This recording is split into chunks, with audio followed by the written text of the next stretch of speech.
Welcome.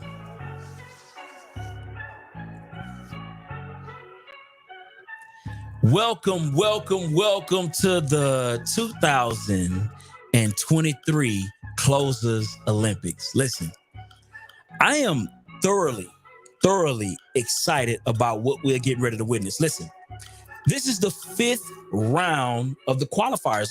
Here's the deal. The last couple winners that we've had so far, right, have been absolutely stellar. I'm talking about Scotty. I'm talking about Kendall, absolute beast, Noah, Ricky.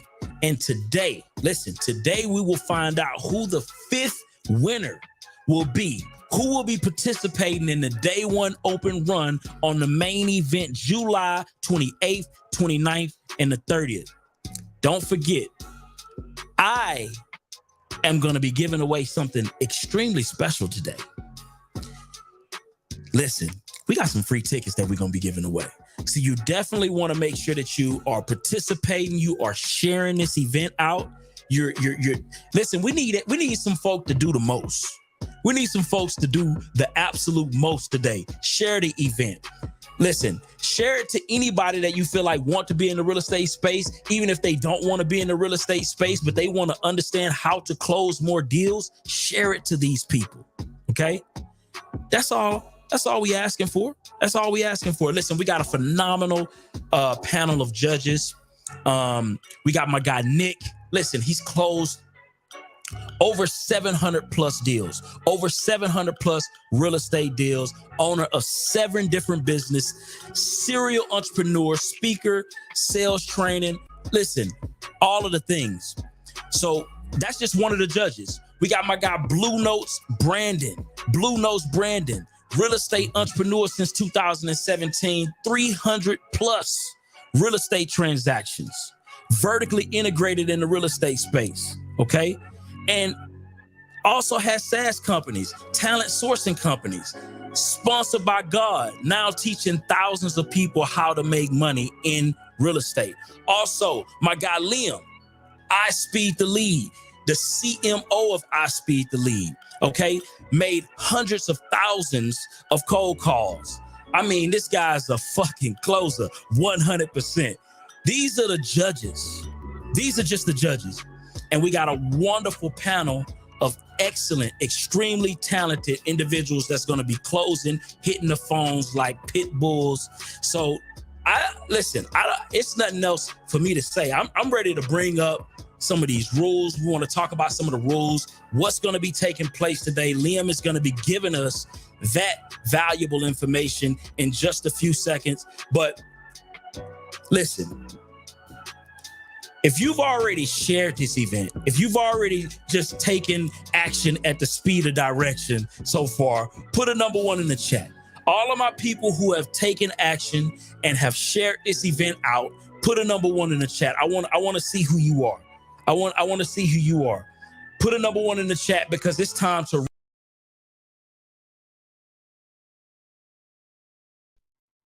Oh, he was going and then he was gone.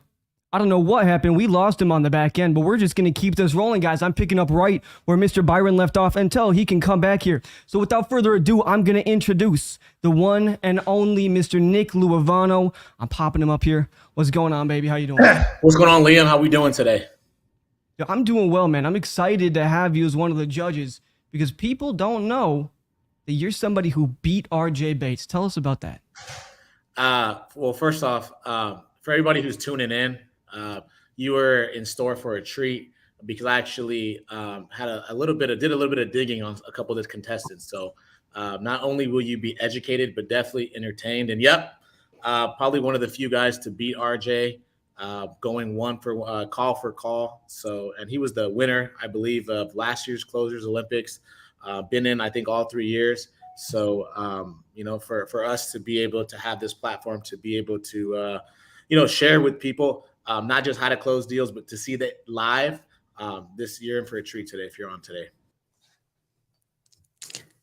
Yes, indeed. Yes, indeed. Listen, I'm super excited. Who else we got? We got my guy Liam.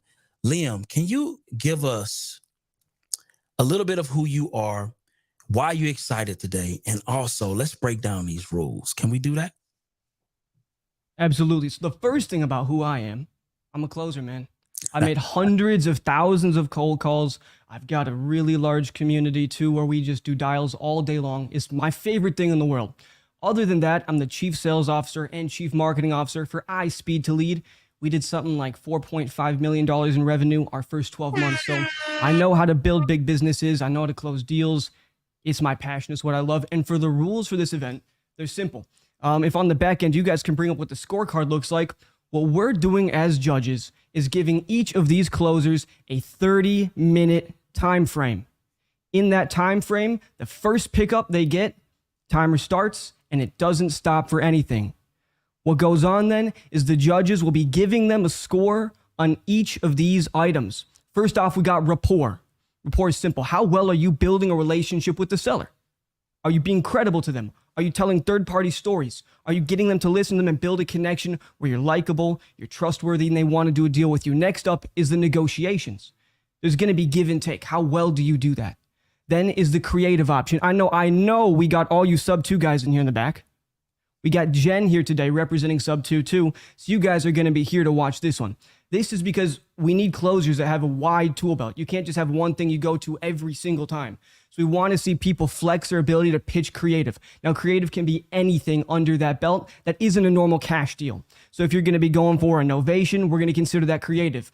Doing a sub 2, creative. Doing a wrap, whatever you want to do, that's going to be creative. How well do you pitch it? Next is handling objections. When the seller is giving you some push, how are you navigating that?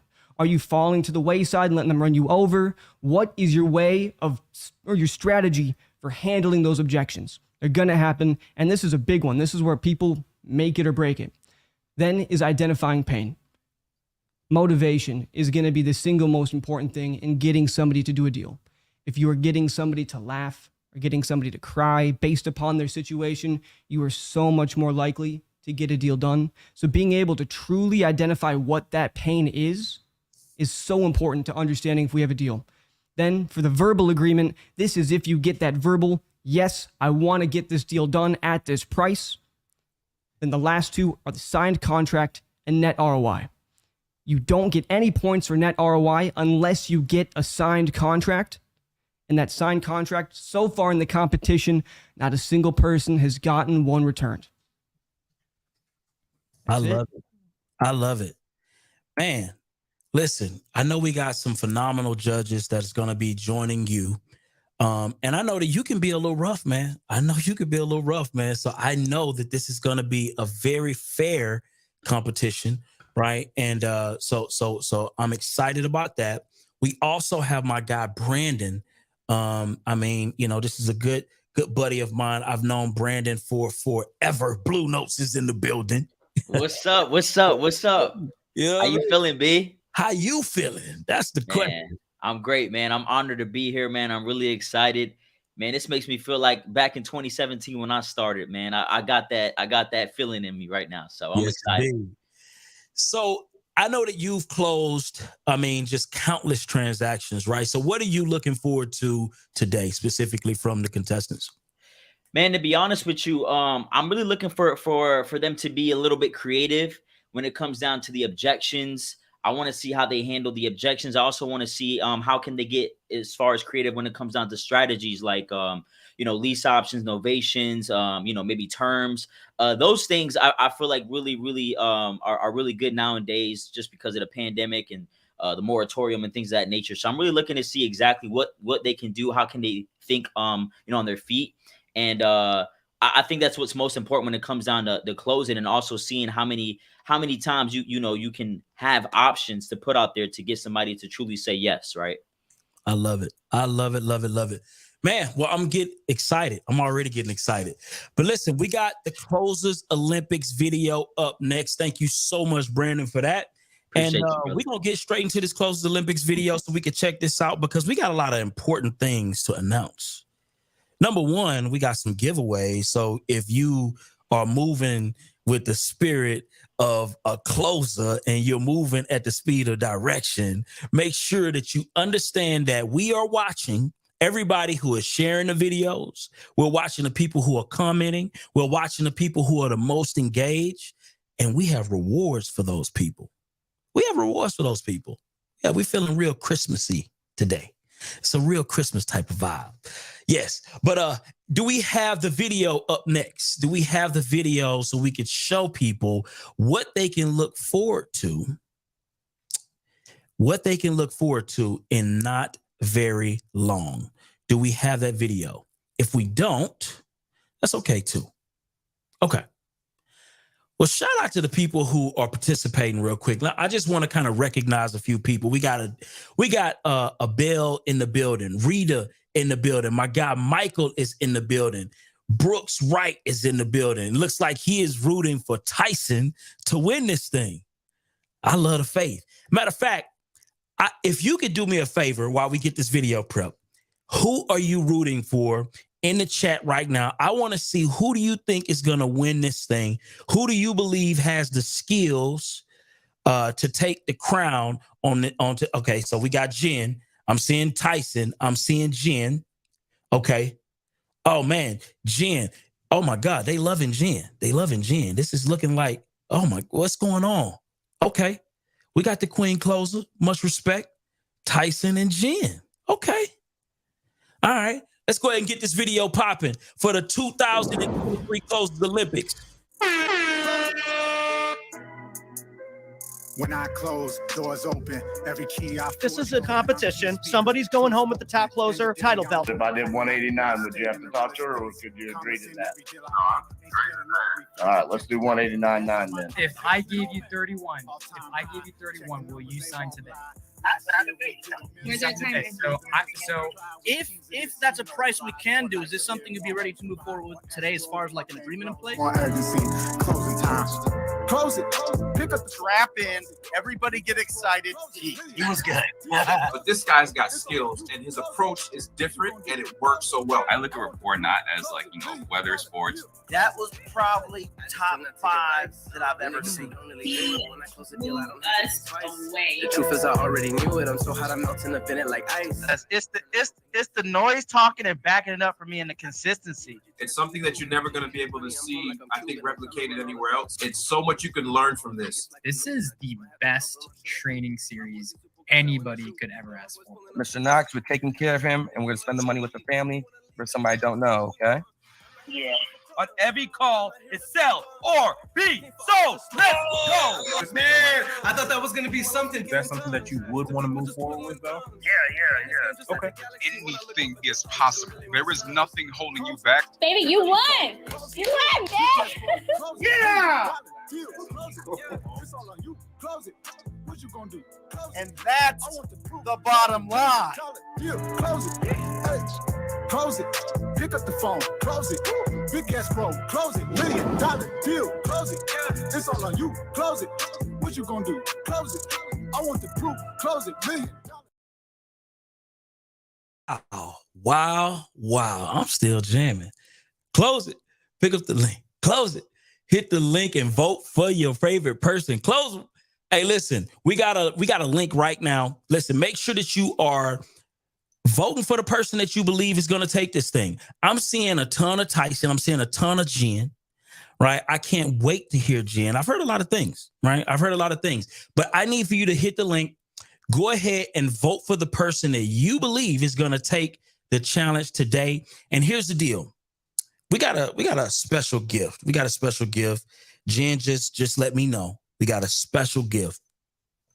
Right now, we have a bundle. That we're putting together, right? And this is special. So I need everybody to 100% take a moment and just understand that we have a bundle that we've put together for a very, very great price. These are early bird special types of deals that we get. All right. So what do you get in this deal? Okay. So you get 50 plus hours of 2020 and 2021 Closed Olympics live footage. You also get like a step-by-step sales course as well, okay? And you get the 2023 general admission tickets. Now, here's the deal. And this is what I like to tell people. A lot of times, right, a lot of folk want to wait till the last minute. They want to wait to the last minute and they want to get the tickets last minute. But listen, we got an early bird special right now. $297. You get your general admission ticket plus all of these other perks. 50 plus hours of 2020 and 2021 live footage, and you get a step-by-step sales course to go with it. So definitely you want to make sure that you're taking advantage of that while you still have time to pick up those early bird tickets. But up next, we have the Wheel of Names. And that Wheel of Names includes some very special people. Jen is one of them. Jennifer Shelton, Guy Cameron, and Jamar and Tyson Smith are all going to be a part of the Wheel of Names. So let's go ahead and get that thing up and running. Who will it be? Let me click this thing. Who we got? Wow. Tyson. My guy, Tyson. All right. Are we going to spin it again? Let's spin it again. And looks like it's Guy. Guy next.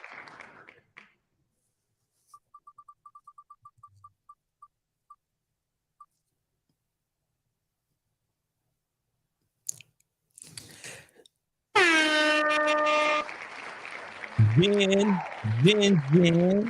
the queen closer, and Jamar will be our last to go. So this is beautiful. All right, so we're going to go ahead and get this thing started, and we ain't going to waste a whole bunch of time. So who do we got up first? We got my guy Tyson up first, okay? And listen, Tyson, we go ahead and break down who y'all got coming. My guy Tyson, he's coming in all the way from Phoenix, Arizona, okay? Has closed hundreds of deals and is the best closer because my unbridled sense of confidence and a badass sales process. I love it. He said an unbridled sense of confidence. We're going to see. So where is my guy Tyson? Can we get my guy Tyson? What is going on, everybody? How we doing? Man, listen, your name is going crazy in the chat. Can you explain what's happening with that right there? Can you help me understand? I got a lot of dogs riding for me, man. You know, what can I say? They've seen me do this. They know this is what I do. Like, that's what it is, man. I love it. So, are you planning to take this thing home? Yeah, absolutely. Would I be planning for anything else? What do you mean? I love it. I just want to see that dog energy come up in you. Well, you'll see it, man. I mean, when are we starting the timer? Like, let's go. Let's go. All right, let's get to it.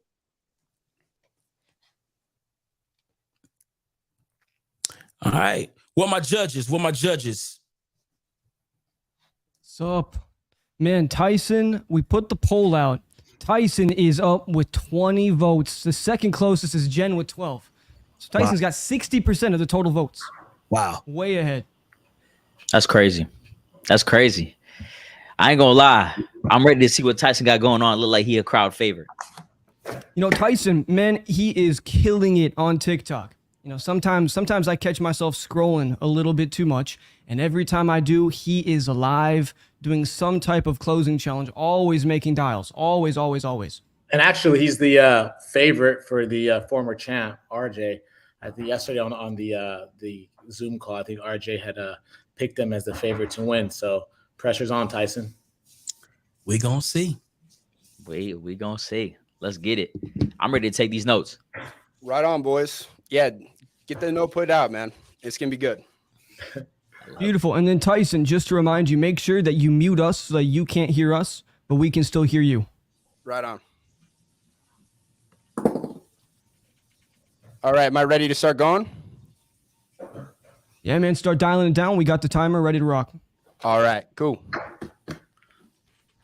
All right. right, who we got? Remember, first? people, the Thomas. timer will start as soon as he gets his first pickup.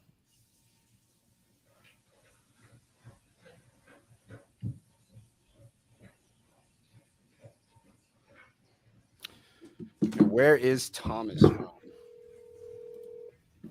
You know, I think the first pickup usually tells a lot about somebody because if they have a good first call, it sets the tone for the rest of their pickups. Hello, Thomas. Who's this? Hey, Thomas, this is Tyson. It looks like you filled out some information on my website about selling this property in Kalamazoo. Yes. Have I caught you at a bad time, brother? Yes. Gotcha. Call me tomorrow. Hey. I'm on the highway and I'm on my way home. You know what, Thomas? That is perfect. In fact, I only got a couple of minutes before my next appointment. Let's run through this real quick and see if it's even going to be a good fit. Do you have about 2 minutes we can do that? Not really, because I'm on the highway and I'm by Springfield, Illinois, and it's just busy as hell. All right. When would be a good time to give you a call back, Thomas? Tomorrow afternoon. All right. Tomorrow afternoon. What time is that? How about 1 o'clock tomorrow? That should be good. I should be home. All right. So at 1 o'clock tomorrow, you'll be home and we can have a conversation about me buying this house. There we go. All right. Sounds good, Thomas. We'll talk then. Thanks. Bye. Bye-bye. I like to see that he tried to fight through it, but I don't like that he brought up the question who's next? of his now bedtime in the first place. I would say Yeah, don't one of bring that those up things- unless right now. One of those things that they're going to have to really determine quickly is if these guys are available to even have a conversation. You know, are they serious or are they curious? And is it worth even spending 3, 4, 5, 6 minutes of their clock on that particular salary? Anything to see. That's a great point, Nick. Great point. Now, the thing about that, he just got his clock started, so he's now 1.5 minutes into his timer. He's got it rolling. This is where we're going to see a true test of how well he can stay composed, because at this point, we see a lot of closers start to rush it. They get nervous. They see that clock. That's all they can think about. They rush their process. Hi, you're free.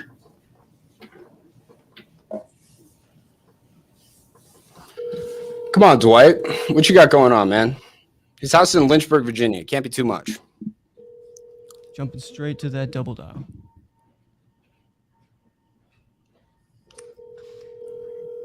Remember, people, when you're calling leads, you want to do a double dial if they don't pick up right away. In fact, I'd recommend doing a triple dial back to back to back.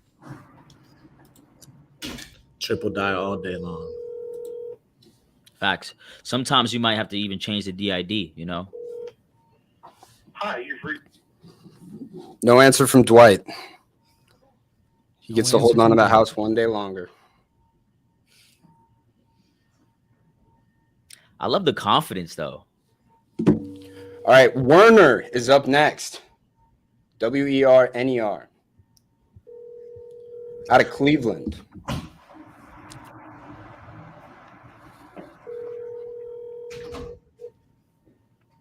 Brian, so you're saying triple dial is the new single dial. Brian says triple dial is the new single dial. I love that, man. I'll call him 5 times, dude. We'll see how this clock starts to kind of. You can play with somebody's mind this early on in the All competition. right, one more try for Werner. Almost 4 or 5 Werner, minutes. bro. That's a tough name. That could not have been fun in elementary school. Your call has been forwarded. Bro. All right. Who we got next? Charles. All right. Charles. I got a good feeling about him.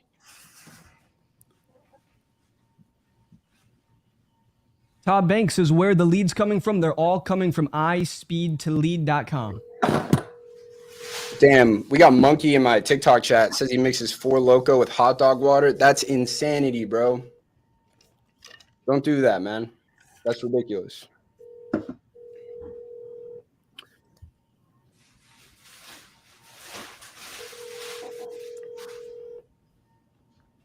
Your call has been forwarded. All right. We'll give Charles one more shot. Mino, that is a fantastic question. Every person only gets 30 minutes, 1 round.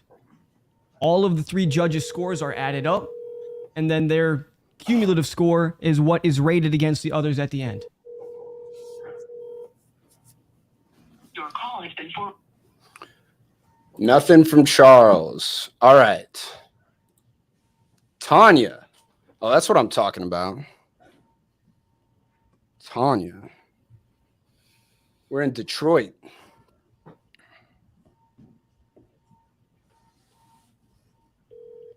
Your call has been forwarded. Bro. No way. It happens. Got that do not disturb on. This is the game. It's gonna happen.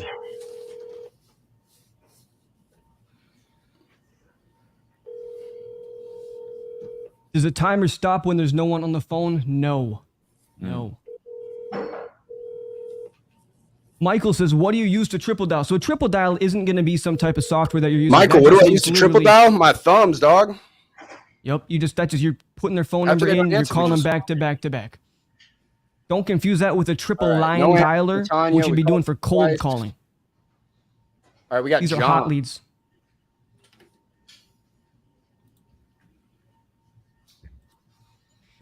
If they're on a call when the timer goes out, will they get to finish said call? No, they do not. Everybody, we got the one and only Munif Saza up here in the chat. This man is killing the game. Daniel Quijano, we know this guy too. Hello, Lisa. Here we go. Hello, Lisa.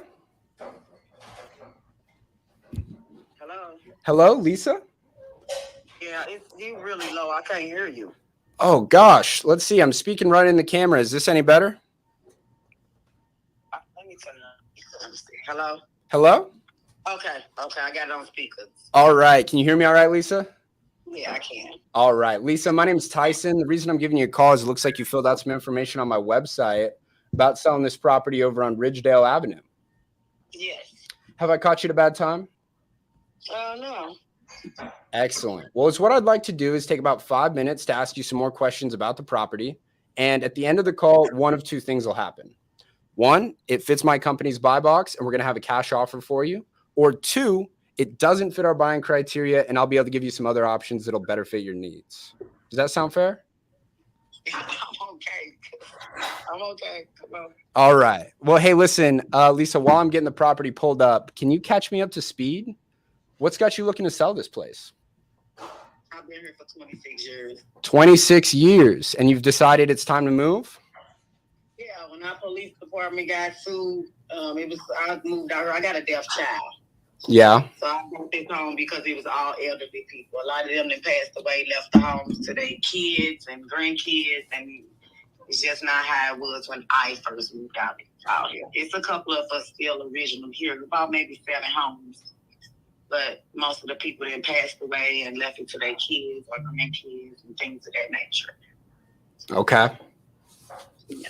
Okay. So what do you think is next for you? It sounds like you're currently living in this property. Okay. And let's say you were to sell it. Where would you be looking to move to? I really don't know exactly where. Probably up in maybe like in Olivet area. Okay. We're looking at some stuff. Okay. Let me ask you, Lisa, let's pretend for a sec that I'm able to make you an offer today that makes sense. How soon would you want to be moving out of this property, get paid for it, and be on your way to a new spot? I get out of here. I got family, so I can put my stuff in storage and go stay with somebody if they got the money. Okay. I can get out of here whenever. Okay. So then, I mean, how soon would you want to see that being happening then? Like, have you already spoke with your family members about? You come with the money, I'll be ready to go. I come with the money, you're ready to go? Yes. Okay. Gotcha. No problem. Okay. And I did all the windows around here is all new from Champion Windows. You can pull them in from the outside and wash them in the inside without going out to wash them. It's a new HVAC system that just got put down there, still under warranty with those heating and cooling. I also put a gate on the back. We put a gate over our air conditioning unit on the outside because they stole it before. So we, put the gate around it so it can get stolen again. Okay. Yeah. So it's a lot of good upgrades in here. Yeah, it sounds like it. So tell me, on a scale of 1 to 10, 1 being we'd need to tear down the property and restart, and 10 being it's fresh off one of those HGTV flipping shows. What would you rate the property? This house was built in 1926. That's why I bought it for the character. So everything in the house is original to the house, and that's what I liked it about the character. Like I tell anybody when they say, when to buy this place, all you would have to do if you want to do something is stain the floors, change the paint color. You don't have no, hard jobs to do here. You can't do nothing. If you try to knock a wall down, that's going to be a lot of money. Yeah. Because I don't even make this material anymore. I know what my home is worth. For the roof, I don't need a roof. People came out here about a year or 2 ago. We had some tornadoes and stuff in the area. And they got on my roof and said, I have a triple roof. I'm never going to need a roof. I just know my property, and I know the value of my property. So Okay. So based on its current condition, what do you think is a fair price for it? And it's everything.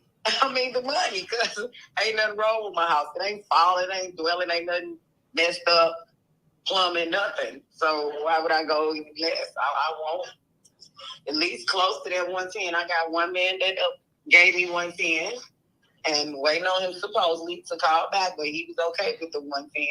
That's what I paid for it. So I would try to get close as that I can. But, sometimes it don't work that way. Okay. So you paid. I'm not hard up for the money. So that's my thing. I don't have to go. I mean, I get calls all the time, and I've been doing this probably roughly over a month or so. You've been doing what over a month? Trying to sell my home. Yeah. You've been trying to sell it for 110,000? Yes. Okay. And then did I hear you correctly? You say that's what you paid for it? That's exactly what I paid for it. Okay. $10,000. Gotcha. Oh, let me ask you, Lisa, have you spoke with a realtor about listing this property? No, I don't want no realtor to sell my. That's a commission I have to give away. I know what I want for my property. What he gonna do that I can't do? I'm just gonna show them my home. Either they want it or they don't. Like I don't have to sell it. It's just I want to move because of the area, but I don't have to sell it. Okay. Gotcha. Yeah. Yes, sir. Well, I mean, I'm just going to be honest with you, Lisa. From what I'm taking a look at as an investor, I'm not going to be able to pay you 110 for it. I'm sure everybody can't get there. I'm sure. It's just I told you there's only one gentleman who went all the way there. Some people saying they need a little wiggle room because they got to do that. So. Okay. So look, as an investor, I can make it really easy for you. I can buy it as is. I can make it, very seamless from when you sell the property and you can, move on to where you're looking to go. Mm-hmm. And we're not going to have any of those commissions you were talking about that you would need if you listed with an agent. There wouldn't be closing costs. So if I could do that, what do you think is the best price you could do for me? What's the best price you think you can do? Because I'm being said I would have put the 110 closest as possible. But where is your cutoff link? So I'm not sure right now. I would have to take this information to my underwriters and they'll let me know. What I can tell you is I'm kind of looking at some other properties that are for sale right now. And I see one around the corner from you that's right now listed for $55,000. And it seems like a very similar property. Looks like everything's in great condition. The only repairs it would possibly need is just to update it. Like if we wanted to remodel it and make it brand new, we could do that, but it's perfectly livable right now. And that one's for sale for $55,000. You better go back. Yeah. You think so? Go ahead and get it. Okay. Okay. Well, I mean, I'm just looking around and I can actually see 4 of them that are going to be around. That house was not built when mine was built. It's a whole difference. You on a whole nother street. Well, I don't care what you see over there. That's why everybody call me. I'm telling you what my price is. Yeah. Hey, absolutely, Lisa. I totally get that. And look. And taking it back to your investors and do all that. My little brother, corporate lawyer. I don't care about none of that. I know what my home is worth. I hear you, Lisa. Public record, so to ask me that, y'all can look it up. Y'all will see what I paid for it. That's what I paid. And I know I probably ain't going to get the exact money back. Of course, sometimes you can't do that. But I know it's a booming thing that's going on right now. And I know my worth of my house. Absolutely. And I get that. And honestly, I appreciate that, Lisa. Not all the time. I had people came here to actually let me know what my home is worth. They don't even make these materials anymore. That's why my insurance off the roof. Because they can't, they keep telling me if something happened to it, they just got to give me $1 million plus. They don't have a value on my home. They don't even make this material no more. I'm not trying to go nowhere, and I'm not hard out for no money. Okay. Well, I mean, Whenever y'all, you come up, let me know. If not, I understand. well, here's what I can tell you. I can't pay 110. I'm not sure exactly what I can, but do you have a price that would work for you? I know it wouldn't be 110, but do you have a number I could go to bat for and see if we can make that happen? Just try to get close as you can and just say this all we can do. That's what I'm saying. I don't have to move. Yeah. That's what I'm still trying to say. I don't have to move. And this house, it was good when I got here, and it's still like I keep telling people, the material don't make no more. I can't, when they say, what we have to do, when you come here, all you have to do is paint. Cosmetic, paint. That's all. You gonna paint, you gonna change the paint color. There's nothing else you can do. You can't knock the wall down. If you do, it's gonna be a hell of a lot of money. Because when my pipe messed up in the bathroom and they had to go through my daughter's bedroom to actually fix it because they don't make the material no more. It's concrete and chicken wire. It was hard as hell for them to get in. It took days and days before they even knocked it down to fix a pipe. Gotcha. About my house is a good house, and I know it, so it's okay. But just let me know, sir. It's okay, All right. Sounds like a plan. Well, I absolutely will let you know. I appreciate your time, Lisa. And if anything changes on your end, you got my number. All right. Okay, I do. Thank you. All right. Thank you. Bye-bye. Naaman, I don't know where you got a MAO of 78 grand for that house. I wouldn't buy that thing for 15,000. It's maybe worth 110, but yeah, we got some work to do on price on that one. We got Mr. Elijah up in the chat here saying he's eating up all his time. Who we got next? Post and pivot. I'm with Elijah on that. I'm with Elijah. Israel. Man, you guys are lively in the chat. Munif is having all types of conversations. Of course, Daniel's always going to have something to say. Hello, Israel? Yes, this is he.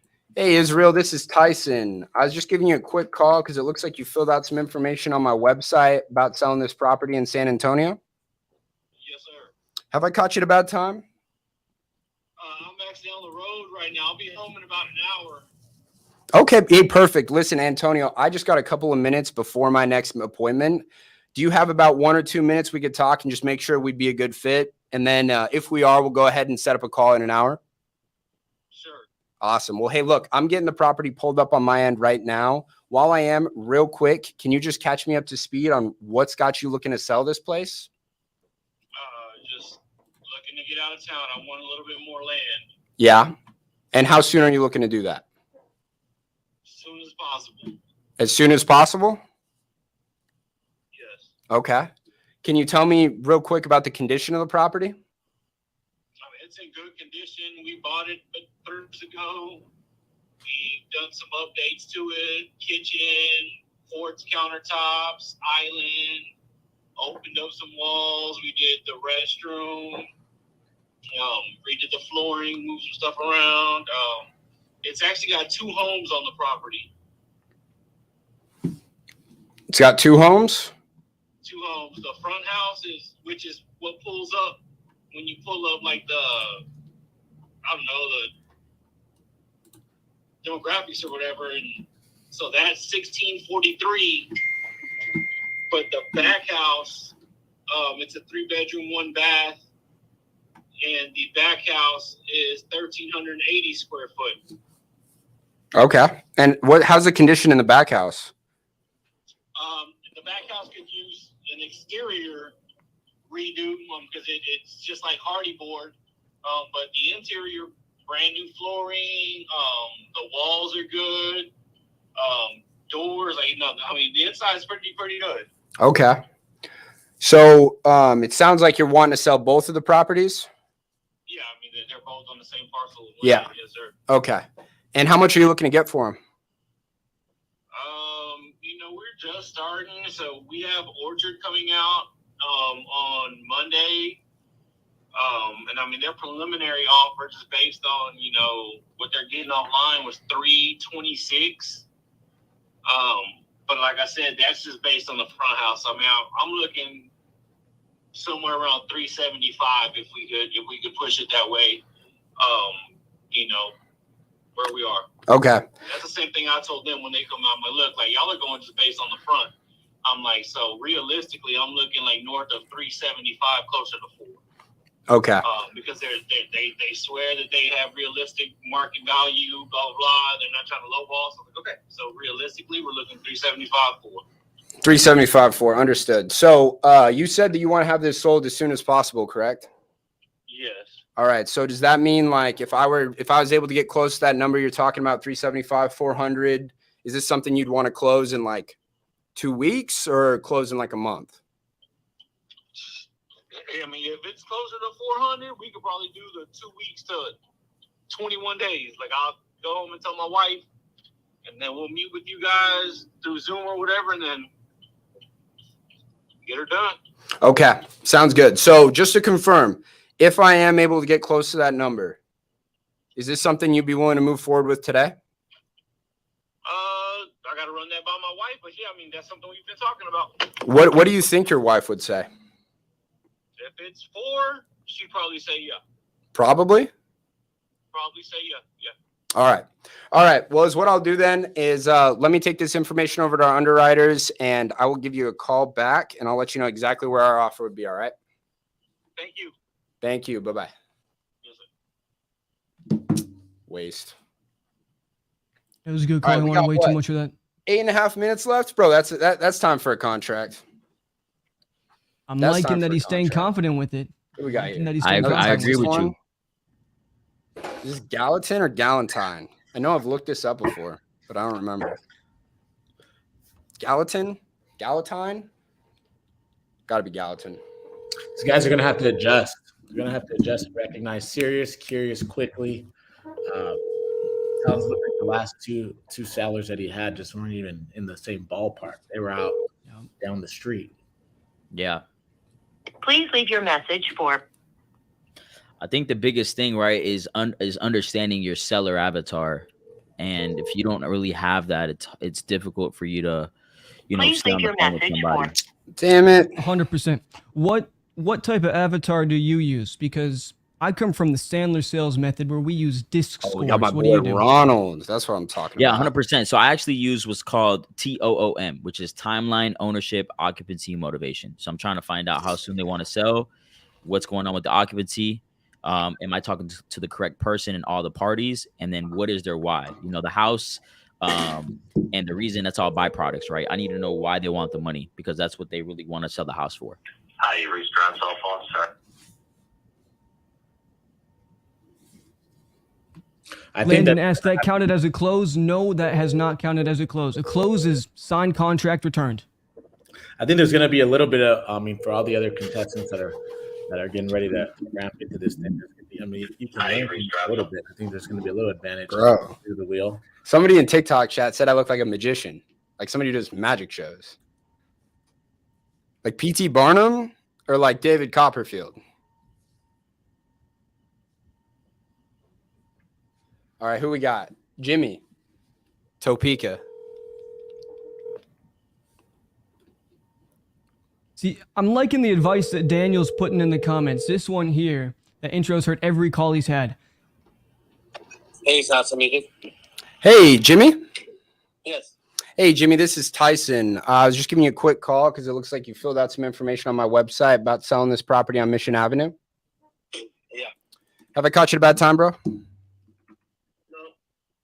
Right on. Well, look, what I'd like to do is take about 5 minutes to ask you some questions about the property. And if the property fits our buying criteria, we'll have a cash offer for you within the next 10 minutes, okay? Well, I've got an offer right now. All right. So you have to beat it. Nice. when we waste any time talking, wasting your time. Yeah, no, that makes sense. Tell me about this other. I got a signed contract here for $47,000. You already signed it? Yes. Oh, wait, you have signed that contract? Yes. Oh, gotcha. Well, then, unfortunately, I wouldn't be able to make another offer for you. If you signed another agreement, that would be fraud. But congratulations. I can always cancel this if you make me a better offer. I don't think so, man. All right. All right. All right, I appreciate it. Have a good one. I've made that mistake before, back in my younger days. All right. I can cancel it. Is this what my sellers think? They're like, oh, shit, yeah, I signed a contract with Tyson, but I can cancel it if I get a better one. I don't know if I agree with that wholeheartedly. I would have liked to see him dig a little bit deeper, see what the situation is. Hello? At the tone, please record your message. The fuck? Especially now with the time crunch, you have somebody on the phone. Even if you can't get something closed in this time frame, it's time to get some points. I agree. Nick, you're on mute. Please record your message. I was just saying that actually happened to me in 2020, where the guy had already signed, but I was still able to just dig a little bit and just move to the next call. I would like to see that a little bit as well. But again, he wouldn't, just because it's signed ethically, probably better just get off the phone.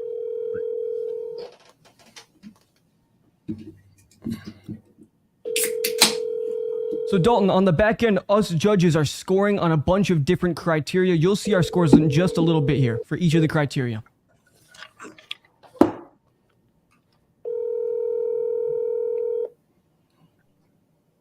The mailbox belonging to...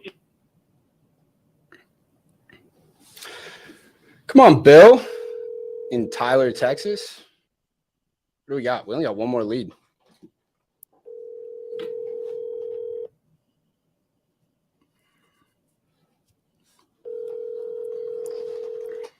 Man, Shayna brought up a good point there. She said it's tough to go first. The mailbox belonging to 9. All right, boys. Last one, best one. Name is Dane. You know, I'm a little confused here on people saying trash leads. Genuinely. What do you guys expect leads to be? A lead is somebody who How wants much an time do offer I on their have? home. It's your job to convert. Guys, there's no such thing as trash leads. There's no such thing as that. You know, I had a coach back in the day. All there is are leads who do not want to sell today. I had a coach back in the day. But you never know about tomorrow. I've been real estate related, but he'd say the leads don't suck, you just suck. Hey, Dane, this is Tyson. Well, it looks like you filled out some information on my website about possibly selling this property over in Fort Worth. Yeah, I think we got a change of heart. I think we'll try and move next year. Oh, yeah? And what caused you to make that decision? Originally we had a contract on our house, and we were supposed to close on the house in Georgia on the June 30th, and now our buyer backed out on us. Oh, no. So that did the domino effect. So kind of messed everything up because we were going to start our jobs out there on the July 5th and get the kids started up in school. So we're listing houses and all that stuff. It could take anywhere from 30 to 100 days or whatever. So it's just not, doesn't, there's no reason to try to rush something when we can do it right next year, Well, I mean, if you knew that you had an offer you could count on, would that change things? Yes. Well, that was what we had. We had an offer that we thought we could count on. And that's because we had the offer. We flew out there and made an offer. And, I set up to get solar paneling removed. I set up drivers to take us out there. And now they pulled out within 9 days of closing. Oh, no. Hopefully you were able to get their earnest money deposit. We're still waiting and debating, Oh, gotcha. Did they put down a sizable amount of EMD? I don't know what that form is. Oh, gotcha. So an earnest money deposit is like a good faith deposit. And the way my company works. I know what that is. Okay. We're just kind of getting a little beyond frustrated right now. So Yeah, and I, of course you are. I mean, that's got to be so frustrating to make these plans and then have them fall out, and it's not your fault. It's completely somebody else who was unable to perform what they told you they were going to do. Correct. So you think that there's no way, I mean, if I was able to put something together, that it's something you'd be interested in talking about? I don't think my wife and I were kind of just think we should just wait till next year now. Gotcha. All right. Well, I'll tell you what, Dane, you got my number. Give me a call. Man. Oh, wow. That was intense. That was intense. Here's the deal. We saw a lot in that particular call. I can't wait to hear exactly how the judges are going to score this one because, it's always the age-old debate. And I'm speaking to everybody that is listening, right? Is it the leads? Is it the closer? Is it the leads? Is it the closer? I heard Liam come off a mic and say that if somebody is interested in selling a property, right, it's always a good lead. And it's up to the closer to close in an ample amount of time. So listen, I can't wait to get my judges up to see exactly how they scored this one. We did not get, a lot of traction on this. So I don't know what they're going to be able to pull from this, but I know that they're going to be able to give us a lot of insight from their expertise to see what were some of the missed opportunities, what were some of the things that could have been done better, or if this was just a phenomenal call, right, or not. So I'm interested to see exactly what that is. Make sure you are documenting on that link who you feel is going to take this thing home. I want to see what you're saying. The judges are scoring right now as we speak, and we're going to get ready to bring them up. And I also want to highlight one more thing, because a lot of you may be sleeping. I look back and I got a chance to kind of see. Listen, this bundle is not something that's regular. So we're not going to act like this bundle is regular, period. We're not going to do that, right? So right now we got a bundle, and this thing is only $297. It's only $297, and that's going to give you, number one, it's going to give you general admission to the closest Olympics, right? So let's go ahead and put that to the side. We know we got that, but you also get a sales course, plus you get 50 plus hours of 2020 and 2021 closed Olympics. Let's be clear on this. That's RJ Bates. Okay. That's Munif that we hear about. That's Daniel that we hear about all the time. Right. And many, many other closers and expert judges that were able to come in and share their expertise on why something was good and why something was bad. So I don't want us to take that as something to just put to the side. Even if you're a new wholesale company looking to just share this with your acquisitions team, to just let them train on, this is an excellent way to kind of get that done for only $297, basically the price of admission. So shout out to Elijah, Jen, Keith, and Alex for putting that particular bundle together. And this is only for the early birds. So I want to look at some of these comments while we wait, okay? Because I want to know what you guys thought about this while the judges are scoring, What did you guys think? Okay, so I'm here. So I'm looking at these comments. There was a lot of comments about the intro. I saw a lot of comments about the intro, and it's funny because I like that thing on intro and that intro is, did I catch you at a bad time? I am notorious for using it. I use that with everybody, even family members. But it was a lot of back and forth on whether that's a good intro, right? So intro matters, right? And also delivery matters. So for anybody that's looking to, get comfortable in that closing, you want to look at that intro, and you also want to look at how you're delivering that intro, that confidence. But it was a lot of back and forth on that intro. But, some people believe the intro was phenomenal, right? And some people believe that it was outdated. So listen, I'm curious to see what these judges. Who is the first judge that we got coming up to help us score this thing? I want to see that. What's going on? What's going on? We got my guy Liam in the building. So, what were your thoughts, man? It wasn't what I had hoped for today, man. Okay. Listen, coming into this, I will say blatantly that Tyson was easily my favorite coming into this. Not even close. I've known him the longest. I've seen all of his content. Not all. I've seen a lot of his content. I like him on the phones. I don't think he was able to do his best work today. For the intro, everybody's talking about that. Here is what an intro should look like. Say their name as a statement, not a question. I'm not going to say, hey, is this Byron or hey, Byron? It immediately puts you on a back foot to where this guy's not supposed to be talking to me. I want to say your name as a statement, like, hey, Byron, or Byron, what's up? You see, it's a statement. It's familiar. It's friendly, comfortable. Immediately puts me in a place of rapport. Then what I'm doing is I'm not going to go and ask a question, is this a bad time? Why? Because the only answer for that, or rather, it puts them in a spot where it's easy for them to hang up on the phone. Very easy. What I want to do is get quick to the point why I'm calling. That way I have a reason to be on the phone with them. So I drive the conversation forward, asking them every time if now is a good time. It just doesn't do that. Now, besides the intro, when we got deeper into the call, he was really excellent at framing it out. Great tonality, great at setting the seller up to know what to expect. And so the scores are going to reflect that. If we can pull my scores up now.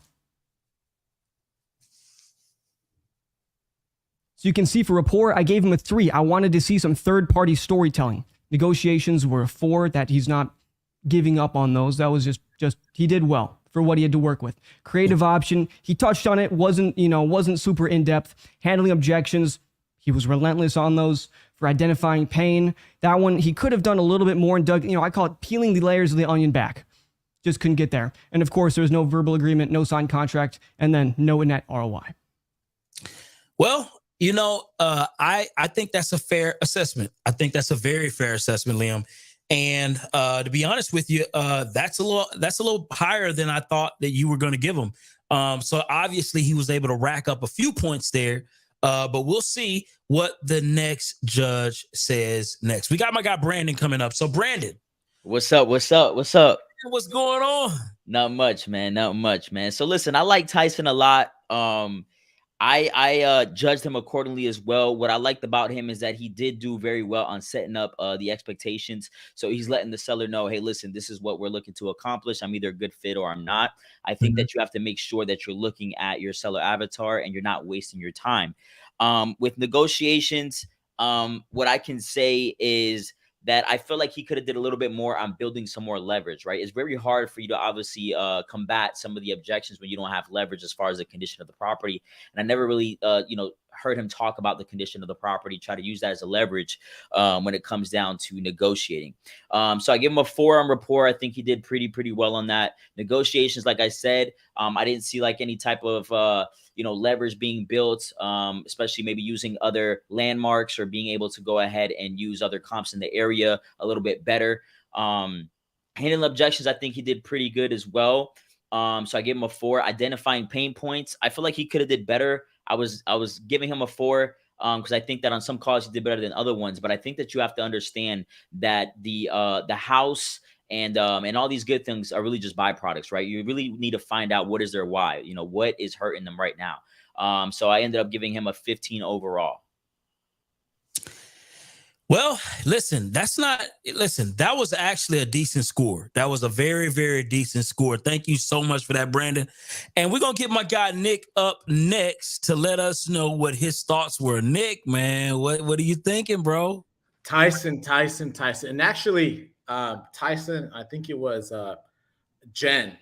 They came in, and Jen hasn't gone yet, but Tyson was one of the guys that I really thought was gonna score relatively probably on the higher side. Simply because of the mentorship by RJ. And I feel RJ's style is really straightforward. I didn't really see that from him today. I felt you got a number 1. Are they serious or are they curious? Are you in the same ballpark? Or are they way down the street? And I felt he didn't ask the qualifying questions and just get straight to the point. He didn't get straight to the point. And the point of this competition and the point of what we do is to get the contract signed. And he didn't get there. Right, he was kind of beating around the bush.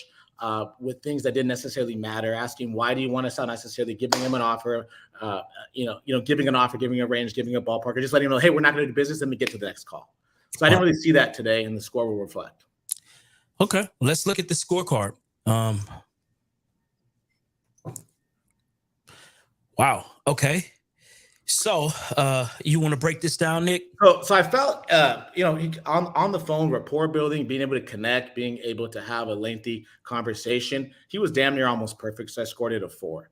Okay. Negotiations, I think he was relatively pretty good, but could have did better as far as, justifying, giving a price and justifying why he needs to be where he needs to be. I think he did it once by bringing up a comp. I wanted to see more of that. I wanted him to really dive deeper on why he needs to be where he needs to be, and for the seller to say flat out, no, it's absolutely not going to happen. So I felt like he could have dove deeper into his particular price points. Creative option, didn't necessarily really hear one. Handling objections, I think he was pretty good. The thing that I wanted was I felt like a lot of the sellers that he spoke to a couple of them were on the run. I think 2 guys were driving, and I would have wanted, for the sake of this competition and for the sake of the clock and for the sake of just, wanting to get the job done anyway, I think he could have pushed them a little bit harder, although that they were driving. I've oftentimes I've seen people drive, and then if they really want to talk to you, they'll make the time, put it on speakerphone. So I felt like he could have pushed a little bit harder. I didn't really hear anything as far as identifying the pain, and then obviously no verbal, no sign to no net ROI. So again, for me, I wanted to see him get straight to the point, and I felt like he was dibble-dabbling and kind of talking to the wrong sellers for way too long. Wow. Well, he said what he said.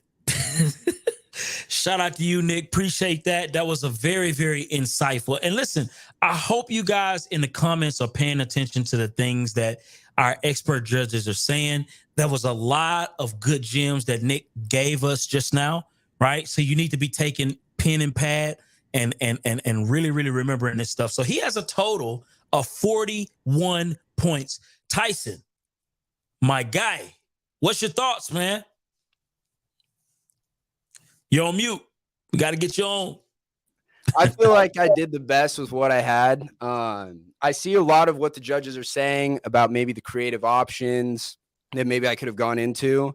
But with anybody saying anything that I wasn't able to overcome objections, I think is kind of ridiculous. I mean, with like what Nick's saying, I talk to people who are driving. Yeah, I understand it's a competition and I only have a select amount of leads, and I didn't roll over one time on that. Every single time I push to get them to stay on the phone because I know that it's a time crunch. Now, I would have to go back and listen to what I did to see, exactly why I deserve such low scores. I felt like during it, there's really nothing I would change. I mean, it's what I do. And, but that being said, I am open. I want to learn. I want to get better. So I'll definitely have to go back and listen and see if maybe I can implement any of these things that the judges are telling me. Well, I can say this, Tyson, honestly, I enjoy the call, right? I enjoy your cadence. And to be honest with you, 41 is not, I've seen worse. Well, I mean, I'm not here to be okay or decent. I mean, you want to be great. Yeah, that's pretty okay is pretty insulting to me. Gotcha. I'm here. I want to win. My goal is to get contracts. We didn't get there. So, it's really only myself to blame. I know that somebody said blaming the leads or some shit like that. And I think Max put it perfectly. Blaming the leads is like blaming your underwear for pooping yourself. It's nothing to do with any of that. So I get it. I respect it. Team, no excuses. I respect it. Hey, we take the wins, we take the losses all on the chin with nothing but respect and grace.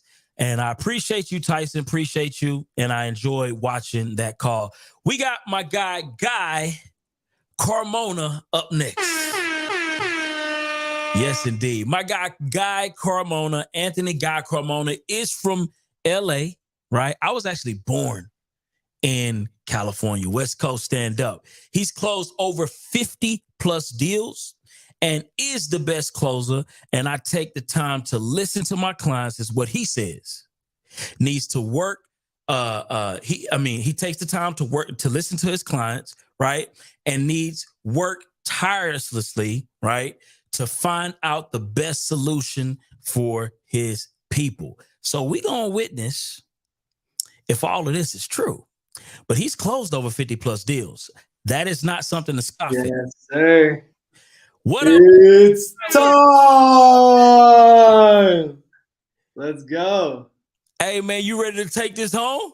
Yeah, this is my first time going live, so this is funny. I had to grab my laptop was overheating. I had to get the frozen strawberries under it. I love it.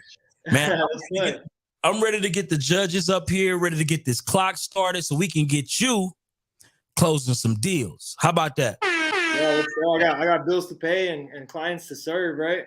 I love it. I love it. All right, let me mute it, right? Yep, make sure you got us muted so that you cannot hear us, but we can hear you.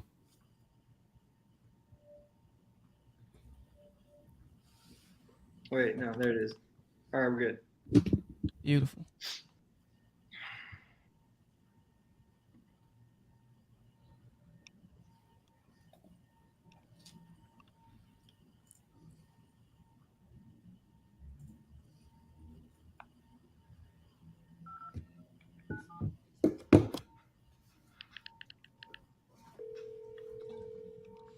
Diego, my friend, you missed it. We had open auditions. That's how everybody in here got on.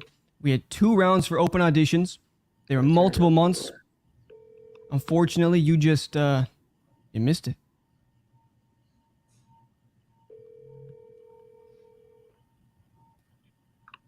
Your call has been forwarded to an automatic.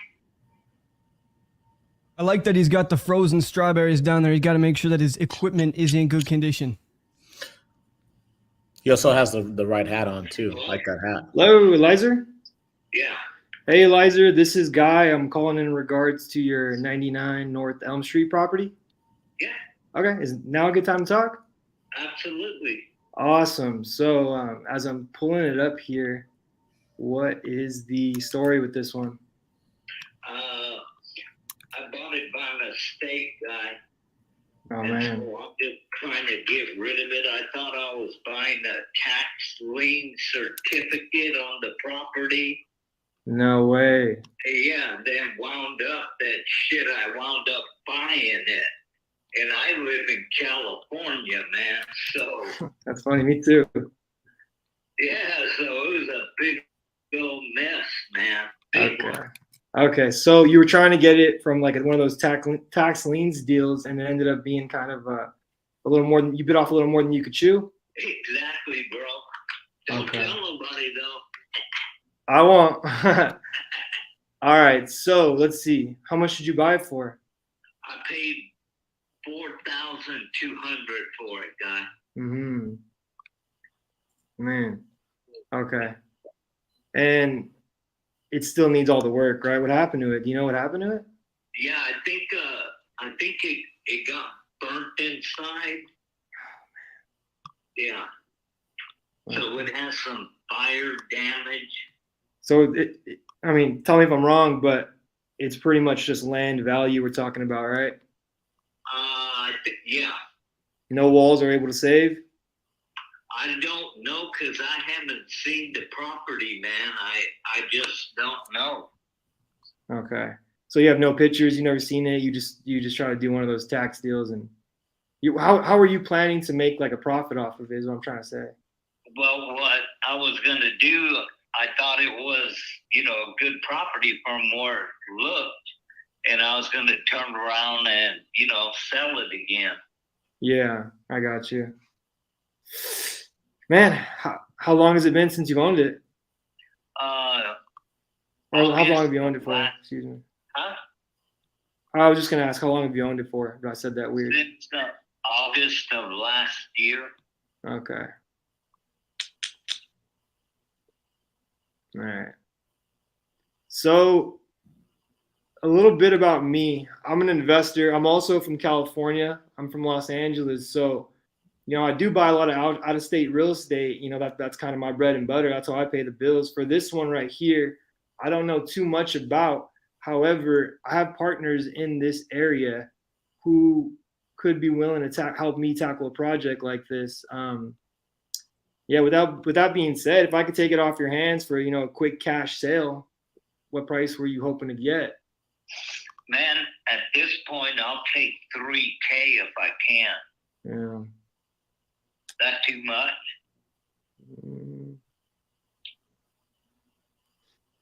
Yeah. Besides price, how else would I be able to help you? Huh? Besides price, like what else would kind of help you out in your position? I mean, that's it. I'm just trying to unload it. Yeah. Okay. Trying to think here because I'm not too sure what it's worth. When you paid the taxes on it, when it got assessed on 2023, what did the taxes say it was worth? You know what? I don't have that. The tax form that I have, it doesn't have that information on it.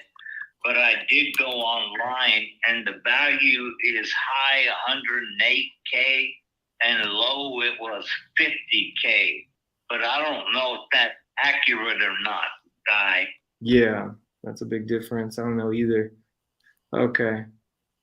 Well, if you want to call me back on it, that's fine too. You know, if you guys want to check it out or whatever. Yeah, well, I'm doing all the kind of everything I can right now because I have my laptop open, just kind of running through what's sold in the area, what the neighborhood's looking like, and what I could possibly do with it. If you're open to something like this, so let me see. So I got an assessed value from 2022, and that says, one second, that says it's being worth like 10,000. So if you're open to doing something like this, where I personally need to talk to my partners and have them kind of help me out with this one because they're out there and they're going to be the ones who are going to be helping me buy it. But if I could do the 3,000 for you, and if I was able to get one of them in to buy the property, and what we're going to do is we'd partner up on the deal. So you'd walk away with, let me think about this. One second. Okay. Hey, just out of curiosity, would you be opposed to something where I can give you something down to walk away with and then monthly payments? Yeah, I don't mind, Guy. Yeah, if you can do that, that'd be great. Okay, one second. I'm just working on a value right here. All right, so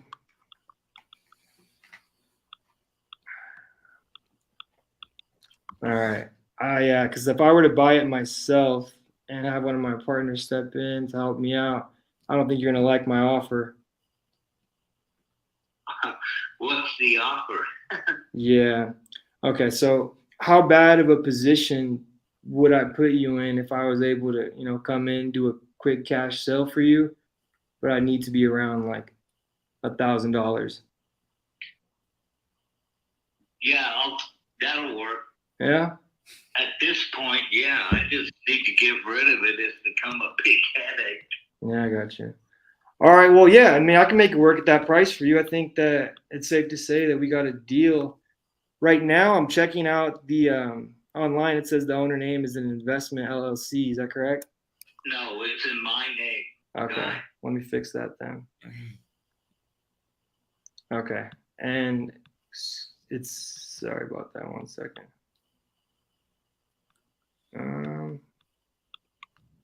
Let me go ahead and kick this down.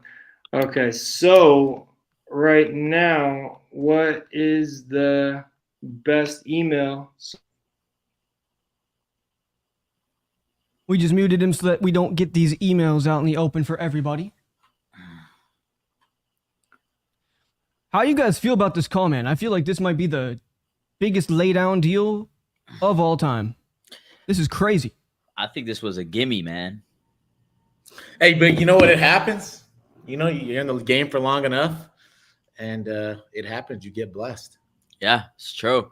I'm not gonna lie, Nick. Yeah. But for $1,000, I'll buy it. Yeah, I thought he was gonna. At first, I thought he was gonna say like $750, but I like the $1,000 offer because I think we had the MAO at, I think it was 2,000. Yeah, exactly. And the way that he just did it so smooth, I think it put the seller at ease. But it's a blessing. Yeah, no, 100%, 100%. I think one of the the things, man, that we should have had on here is going to be time management, man. I got to talk to the closer Olympics. Because I think it's one of those things that you have to be able. I think that he should have offered a little bit sooner and got down to the nitty gritty. But Yeah. Yep. I'm with you on that. So this also really I'm sorry, what did you say, puts guys? the other Do you two buy real estate often? They know what they got to do. They can get it fine. This is just, I went to school and I learned how to buy tax lien certificates, and this was the result. Man. Yeah, I don't know anything about. I don't know too much about that tax lien certificate stuff, but it must be. Some people must be profiting because they're always pushing it. They're always talking about it. Yeah, that Ted Thomas on YouTube. You know, I watched some of his videos and I followed protocol, but you know, because I'm new at it, that's probably why I messed up. Yeah, I mean, it happens. There's been multiple times, you know, with me in the industry doing so many projects where I shouldn't have. I regret doing them. Still, there's a project I did in the last quarter of the year where I'm still trying to get that back. So I mean, I'm still playing catch up. You know what I'm saying? Yeah. All right. So just to confirm your email one more time, it was 1 second.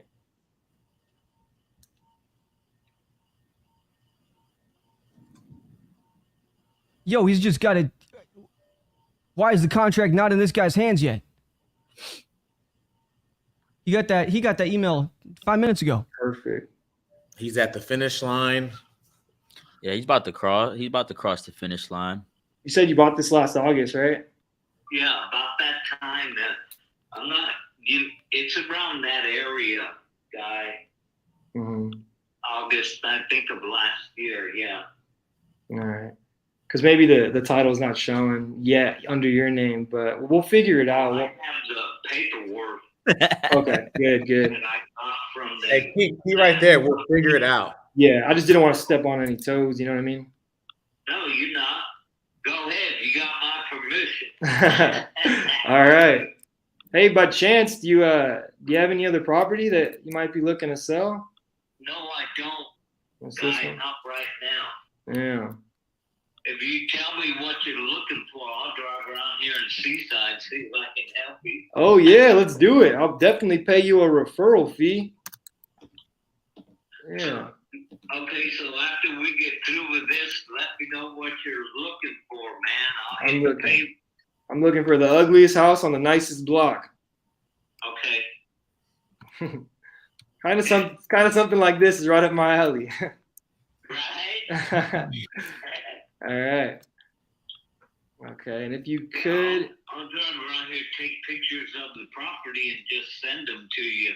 Perfect, and I'll go ahead and get all the information down, and we'll make some money. This works for me. I've never done the tax lien stuff, but this works for me. This is how I pay my bills, how I feed my family. So if we could put a deal together, Wait, is he not? We're close already. Is he not getting it? Is he not getting a contract signed? I just emailed you. Can you make sure that you got it on your end? Okay, there we go. Okay. Hold on, let me open the. Yeah, take your time. Yeah, my bad. I'm not reading the chat. Let me see. So your investment guy is you guys buy properties? Because the tax lien certificate stuff, as we go along, I'd be more than glad to share the information that I have. And then maybe, we can work together like that too, because there's a lot of websites that you can go to that have properties for sale, and then you bid on them, and whoever wins the bid gets the property. Wow. Yeah.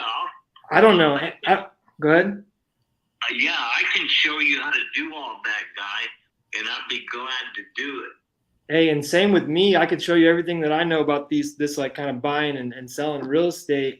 So yeah, I mean, wow, this is a good connection for sure. I think that we should schedule a call after we do this deal, and we should kind of pick each other's brain and see how we can help each other out.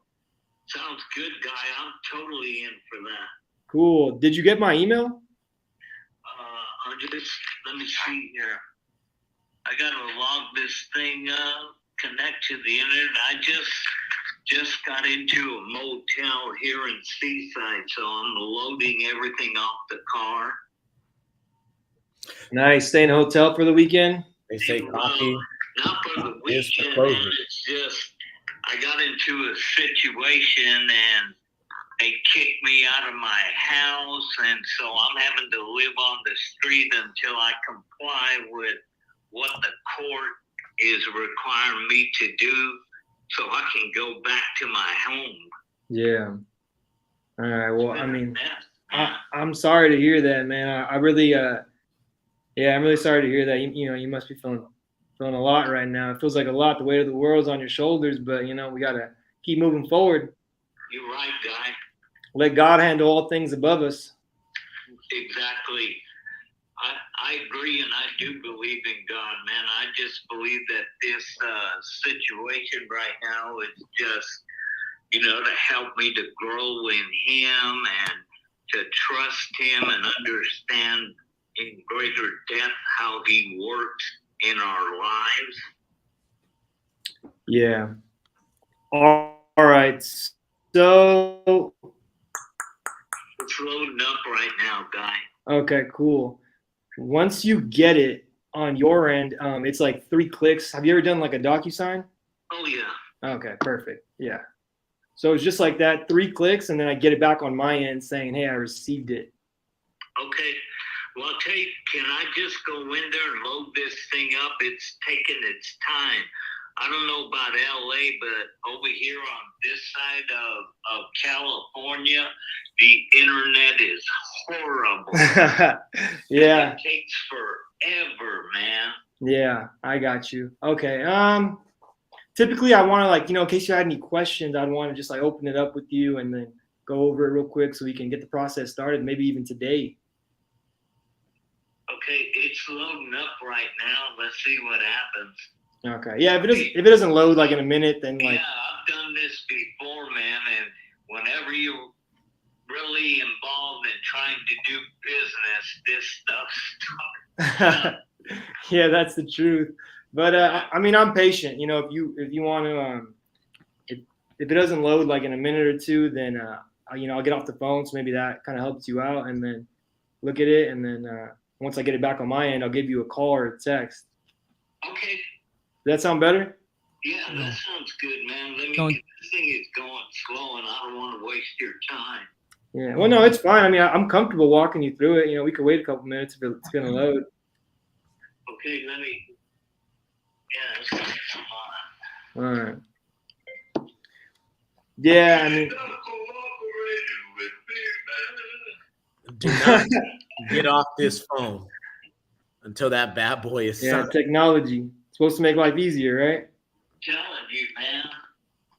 Don't let them lock your account, because if they do, you're in trouble. Yeah. Okay. Well, let me see here. It looks like it hasn't loaded yet, so maybe it'll help if I get off the phone. Maybe like try it on your phone. Maybe try Gmail on your phone or Yahoo on your phone. Yeah, I can. Okay, sounds good. So once I get it, yeah. So yeah, again, Eliza, once I get it back on my end, I'll give you a call and I'll give you a text and I'll just say, hey, here's what to expect next, and then we'll go from there. Okay. Sounds good. Okay, here I got it. Oh. Spam or something? Yeah, exactly. Oh, Already sent we me got the luck like crazy. and you just click it. Yeah, okay, I'm looking at view. What do I hear you get off the phone? Yeah, click that button. Get off this phone. You might not pick up. You might go for a walk. You might go for a stroll. You might go get a burger. Don't get off this phone. Man, what is going on right now? I've never seen a call like this. This is crazy, dude. Yeah, this is crazy. Up right now. If you can get to like another call, get this signed and get to another call. I mean, Shit, son, I think I read an article about this. It's called edging. but again, I feel like him and the seller are going at the exact same. Yeah, I just saw pace. some guy. I'm You're right here. I just saw some guy in a Speaking the moped, same language. right down with the They're shirt connecting off. so well. They're gonna meet up for coffee and talk real estate. Matching and mirroring at his finest, or is Anthony just very similar characteristics to this gentleman on the phone? I agree with you, Nick. Man, this thing is slow. Yeah, all good. I'm here for you. Having a conversation like it's Sunday morning coffee time. It works. Man, I think the closer to 0 this timer gets, the slower the seller's talking, man. I do think he has to apply a little pressure. Am I out of time? Where's it? 11. Yeah, gotta get off this call. Okay, so we got the document. Yeah, so it should be 3 clicks. It's like open, okay, and then Here's the timer, guys. 11 sign, minutes, 20 and seconds. then send. Okay, so 4 clicks. Okay. Was this call number 1 for him, Liam? Yeah. This is his first conversation. Yeah, it's crazy. And, one of the things that I like to do at this point in time is actually walk them through what the process would be like, right? And one of the questions I ask is, hey, would you like to receive a check or a wire once this thing closes? I want to get them in that status or that state of mindset that they're already going to be receiving. Yeah, that my money. bad if this is boring, chat. I don't really talk much. Because if you heard what the seller said, he obviously said he's like checking into a motel or hotel. So it seems like he needs the money. Right. So I would try to put them in that state of understanding that, hey, this is what the process is. This is what you can expect. How are you looking to get this money? What are you going to do with it? Just so that he can hurry up and sign this thing. What's the time? Nice. Yeah, my bad. It wasn't like the best scenario, but I mean, if we can help this guy out, that'd be awesome. He's going through a lot right now, so. I'm not from out there, so I need a little help disposing it, but I'm sure someone buys land. No, because then you got to tear it down. Yeah, this one's gonna be trouble, but I mean, you never know. You might have an opportunity to make a deal. Okay, so did you get it? Let me refresh my lappy toppy. Is this a signed contract returned? This is wild.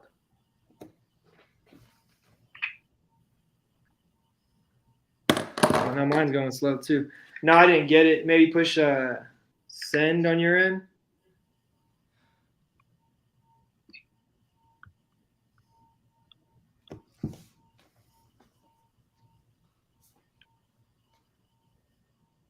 Mooney's having a tough time over there. I really man. want to make another call. My bad. I'm trying to just get that contract, but man, he can't hear us, dude. And he can't hear us, man. You get this thing signed. Liam, Getting this thing signed. Would this be first contract ever signed? Not ever, but for these 5 qualifying rounds. Yeah, for the qualifying rounds, yes. Yeah, all good. All good. I mean, it seems like you already opened it, right? Huh? It seems like you already opened it. Oh, I got it back. I got it back on my end. Okay. There it is. So I'm gonna go ahead and talk to my transaction team, catch them up to speed on the whole situation, and then I'll give you a call and a text in about an hour. If that's okay? That sounds good, guys. All right. No problem. Talk to you soon. All right, bro. Thank you. All right, bro. Bye. All right, bye. That guy's cool, man. All right, we need to make some other calls. Dang, man. I didn't even do. All right, 2307. Yeah, I'll probably send you guys a screenshot, right? That's what you guys want to see of the signature. Let me send that in the chat real quick. All right, sending calls. Let's see, 3, 2. All right, let's see what we got here. Man, everybody in the chat should be putting some type of emoji. That fire emoji. You showed us this screenshot. Incredible work. Hi, you reached me again. I'm not able to answer. It went straight to voicemail, so I'm just gonna kind of shoot him a quick text. Double dog. Baby. All right. Usually when I go straight to voicemail, I just think that the text is easier because he's probably doing something. Phone's off. I'll do not disturb.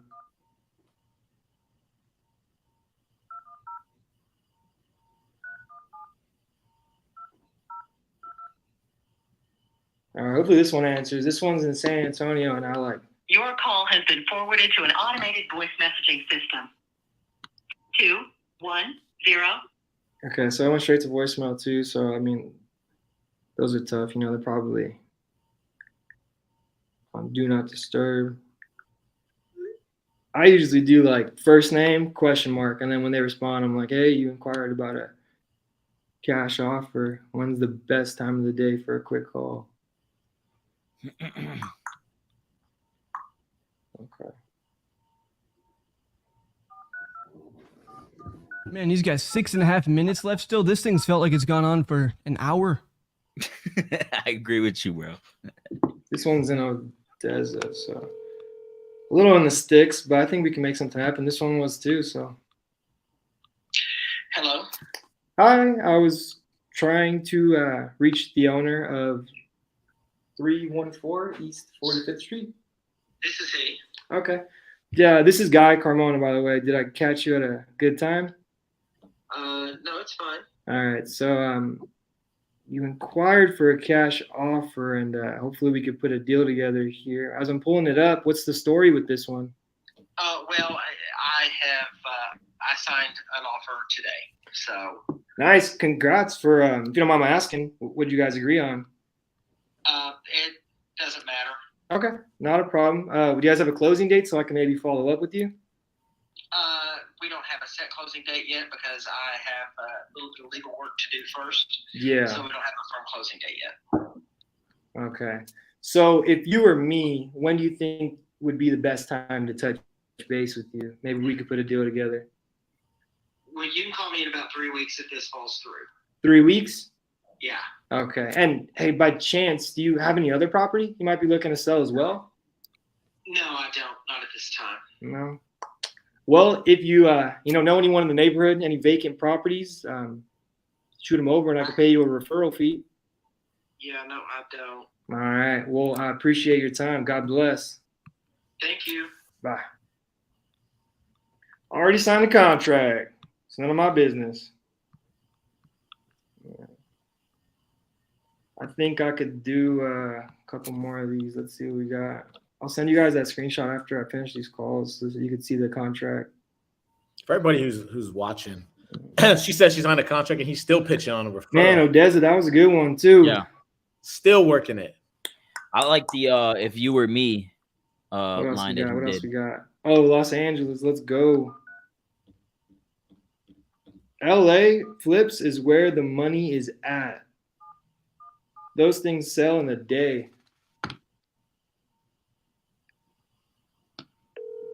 They're just real competitive.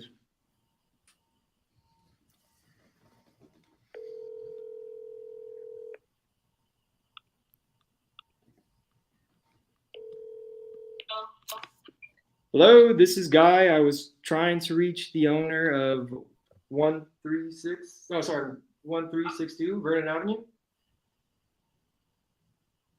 You inquired about a cash offer for this property. Did I catch you at a good time?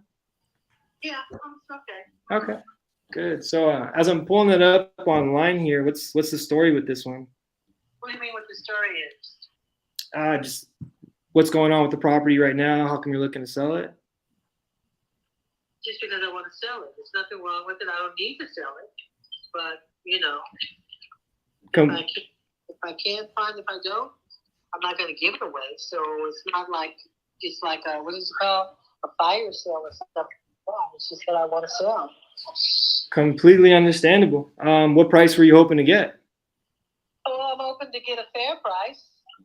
Whatever a fair price is to me, then, you know, it's okay. Okay. That's what we are. Okay, so let me see. Right now, it's a multi-family. So right now, is it vacant or are there tenants in there? Tenants are in the front house. The other two houses have been vacant for 7 years. Okay, so front house vacant for 7 years. Wow. Is it because it needs work? Well, no, it's because when the tenants left, I said, you know, I'm going to just decide what I want to do with it. Okay, understand. So what is the front house paying? Not a lot, so it's not the money. It's $900. Oh wow, they love you. Oh, they do, and that's my fault. I admit it's my fault. Yeah, and I gotta ask because it's Los Angeles. Are they gonna be a hassle to maybe get out? I don't know. Yeah. I don't know. I guess you'd have to pay them just like anything else, relocation. So. Yeah. So have you mentioned that you were looking to sell to them? Oh, I don't even talk to them. So no. Okay. Yeah. Sorry, I don't mean to impose, but No. Okay. So I'm interested. I'm very interested. I like this area. I like that it's a multifamily property. I'm trying to figure out kind of what's going on here so I can give you my best offer. Is there any access to the property? More than likely, you would want to tear it down because you're looking at the land. So the houses are old. Okay. So it's old. Yeah. 1913. I see. There you go. Yeah. Okay. So land value, how much do you think it's worth in this neighborhood? Well, it's, because of the fact there are a lot of investors that come over. Oh, yeah. All the areas so that they could keep it low, so that they could all come in and get real cheap land, because the guy down the street, 2 doors from my house, he bought it 4 years ago for $500,000, and he just built a duplex, or I think it was a triplex, and he priced it at $2.5 million, but he sold it for $1.975 or $1.875. So you see what I'm saying? Yeah, he did really well for himself. There's nowhere in LA can you pay that kind of money for land and put up something like that. Yeah. So I'm just not one of those people that, is that easy like that. Hold on a second, I'm looking at the computer. Take your time. Okay. Well, listen, I need to know. You can do the. Yeah, I'm also going to do some homework on this because this is a deal I'm actually very interested in. So I'm going to do some more homework, and then there's no access to it. So drive by maybe? Yeah, you can definitely drive by. Wow. There it is. Oh. Wow. That, ladies and gentlemen, was true Closers Olympics types of vibes. If you thoroughly enjoyed the way Guy was handling those sellers, getting deals done, please put a fire emoji in the chat. Listen, that is what the Closers Olympics is all about. I just had to put that out there. And shout out to Alex, man. Shout out to some of the GOATs of this thing in the building. My guy, Daniel. Man, that was amazing. Listen, one thing I did like about how he was able to do that, it was 0% commission, bruh. This guy didn't sign. If I was on the phone with that guy, I would not even think he was selling me anything. That's what I liked about it the most. That was amazing. So I am interested. I am truly interested to see exactly what the judges are going to come back with, because listen, that is what we do this Closers Olympics for every single year. So with that being said, if you have not already, make sure you pick up your early bird tickets while we wait for our wonderful judges to give us some quality feedback on what we just got through witnessing. Listen, this is what you get. It's on the screen right now. I don't even have to break it down. Look. $297 will get you over 50 plus hours of 2020 and 2021 Closers Olympics live footage, right? Where you get to listen to people like that. And RJ Bates, Munif, right? My guy, who just killed it just now, right? You get to listen to phone calls and closers just like that, step-by-step sales course. And you get your general admissions tickets to this year's Closers Olympics taking place in July. Do not miss that opportunity for only $297. So with that being said, I think we got my guy Liam ready to give us the deets. Liam, what's going on, man? Yo. How you feeling about that call? I'm excited. We got a contract signed. That's all I can say, man. We got a contract signed. I've been waiting for this. We got 5 rounds with no contract signed. Usually, right, we do these lives, we get RJ on, and it's just contract, going 5 qualifying rounds, which are like 3 hours each with no contract signed. It was due to happen. I'm glad that we got one done. Wow. Amazing. So what are some of the things you liked here other than just the contract from a skills perspective? Well, from a skills perspective, you know what, before I talk about the skills perspective, I want to do something for you guys just because we got this contract signed. We got 250 people who are watching this right now. 258 to be exact. So what I'm doing for you guys right now is giving $25,000 away to you guys in the audience. And the way that you can do this is for everybody, you're going to get $100 off on iSpeed to Lead using the code GUY100. Using the code GUY100. I'm putting it in the chat right now. And check this out. I'm going to show you guys what the platform looks like and how to use it. Check this out. Check this out.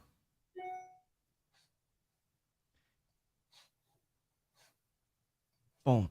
Y'all see this? This platform is beautiful. We spent way too much money getting it set up, and this is where all the leads come from. The difference is, though, guess what? These ones are brand new. We couldn't put brand new ones here because we got to have like 60 of them ready to go. So check this out. You can just come on. I'm gonna go find just a nice older lead so I don't take a nice one from you guys, and I'm gonna use this GUY100 code right now. Let's just go way down here and choose one in Kalamazoo, Michigan. Nobody else wants this one. So I'm going to come in. I'm going to say, oh, this guy's tired of being a landlord. It's tenant occupied. He wants to sell ASAP. He's owned the property. There's no mortgage. Is not listed. I'm going to hit buy lead. Got my balance, but guess what? I'm going to put in a coupon code. Got 100. Boom. Just like that, I get the lead. That's it. So that's the platform, everybody. You guys got to check it out. Everybody gets $100 off.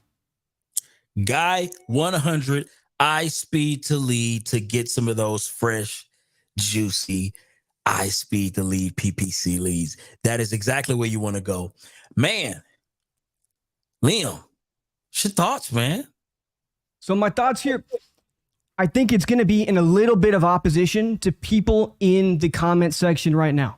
Let's talk about it. If he didn't get a contract signed, I don't think it would have been the greatest call. I'm going to be real with you. I didn't see the process that I like to see, or a process really. I didn't see a level of intensity that I'd like to see. There was multiple times where he kind of got lost and wasn't sure where to go. Now, one thing I recommend is sometimes people get so caught up looking at their screen, trying to read the numbers and looking at the details that they just stop talking to the person. And they're not thinking about the conversation. And then that detracts from the quality of the conversation.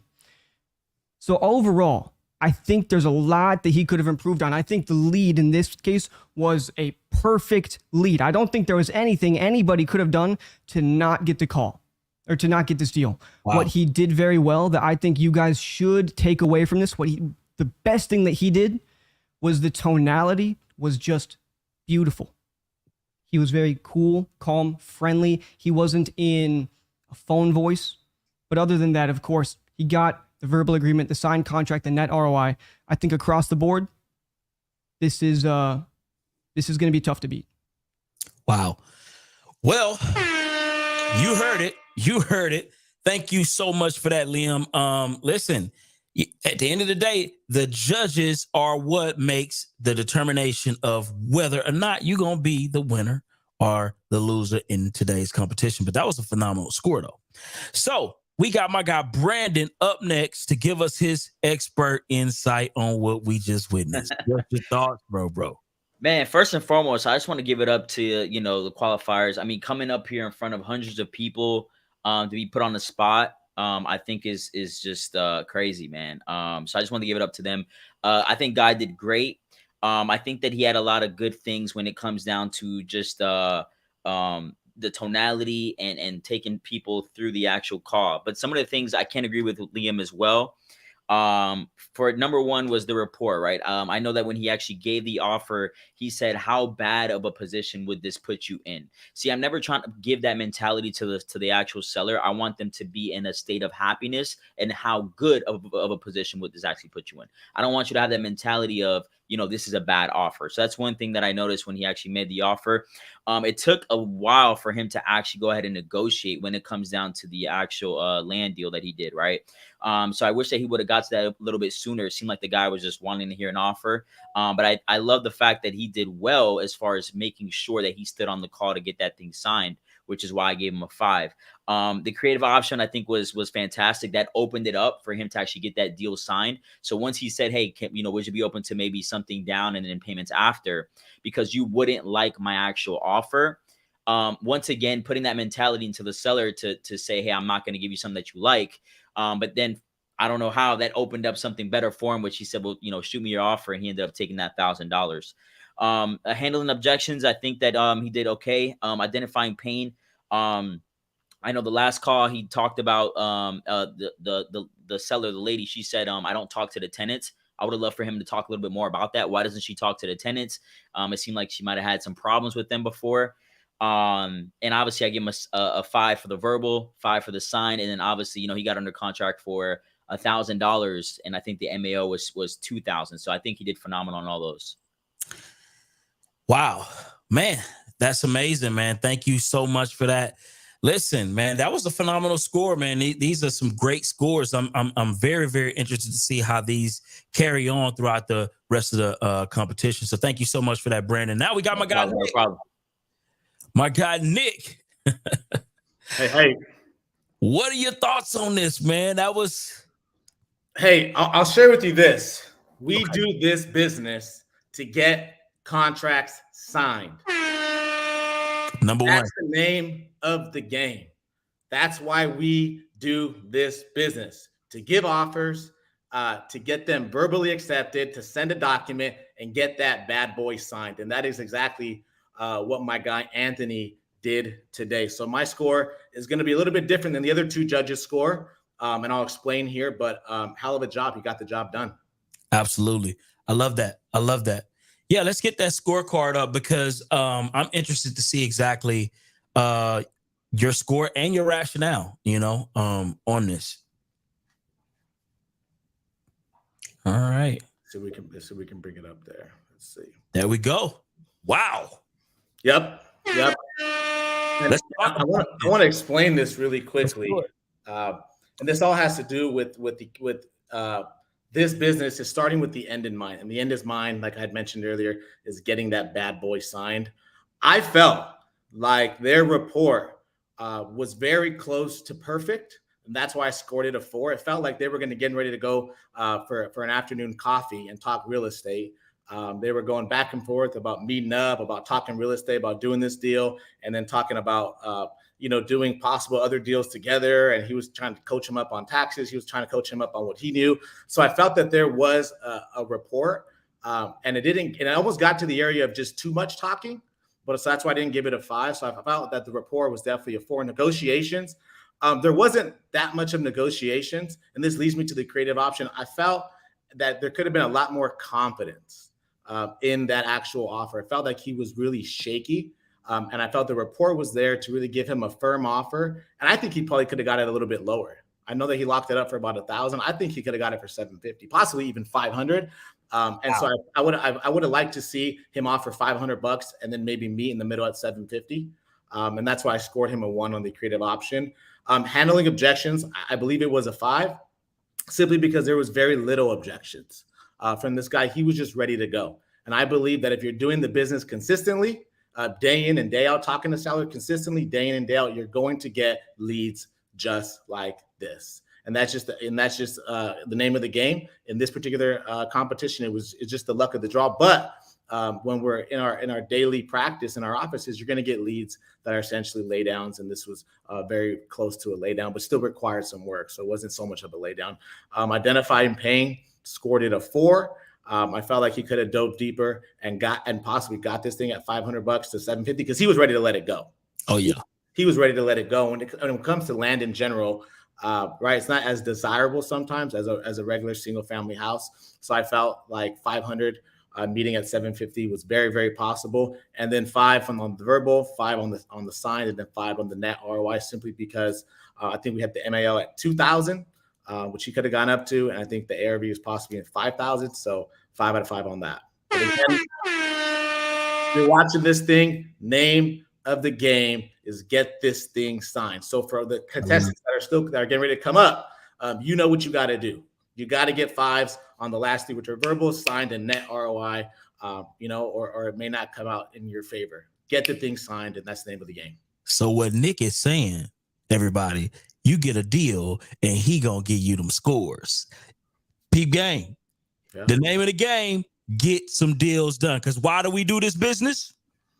Get the thing signed. And again, signatures mean money, and everybody likes money, and everybody likes happy sellers. So get the thing signed.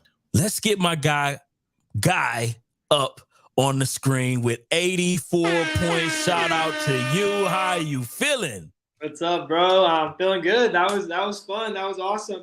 I really appreciate the feedback. I think that it's tough. Like, I could do this all day without the lap, without the camera. I mean, I could just do it all day. Close deals is what I do.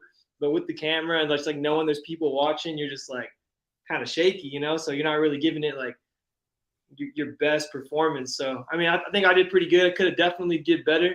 I had fun, shout out to everyone in the competition, everyone putting this together. Like, I used to study this competition when I first started, and that's what really put me on the next level. So, what I loved about your style is that it didn't seem salesy. Is that something you came in as a strategy point, or is this something that you just haven't developed that commission breath yet? What is that? Yeah, so I study a lot, bro, and I feel like the main characteristic of like getting like the job done and putting the deal together is that like an instant rapport. Like, at the end of the day, people are going to do business with people they like, people they can trust. So like, if you could get in and be cool with someone, that's like the name of the game. Just be cool with someone, and boom, that's like you're already like at a 60% close. Like, be cool with someone, like befriend them, befriend someone, and then you're good to go, in my opinion. Sounds great. Listen, Guy, I thoroughly enjoyed that. I was on the edge of my seat the whole time, and I thank you for that performance. But we're gonna get this ball rolling. We have another contestant that seems to be a fan favorite from a lot of different people. I mean, her name was blowing up in the chat crazy. We got Jennifer Shelton, okay? And she's up next from SoCal. She's closed over 40 deals and is the best closer because she uses creative finance, and she says she'll even use some notes if needed. So I want to see if she brought this notepad to the Closers Olympics today. Shout out to Jen Shelton. How you doing? Oh, we can't hear you. We got to hear you. My bad. I'm great. How are you? I am excellent. I can't wait to hear why you have so many people in the chat going crazy for you. That's what I want to know. Lady power. Lady power is in the building. And with you guys, I try to follow the mantra of sub 2 and pace and be a go-giver. So I try to connect with as many people as possible and JV with as many people as possible. So I feel like teamwork makes the dream work. That is a fact. Well, we're going to get this clock started and get you on them phones so we can listen to these skills. How about that?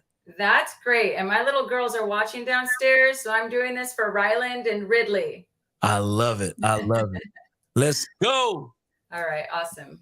So I was just going to see if the leads are refreshed.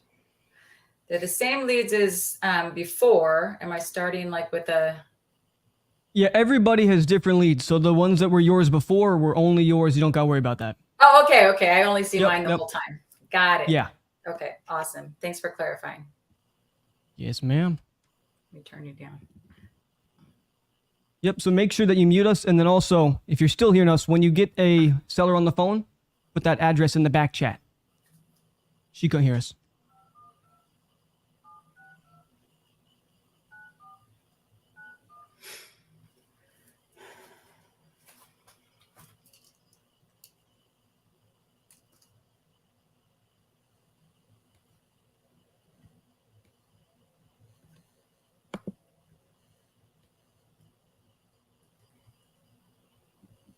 Please leave your message for.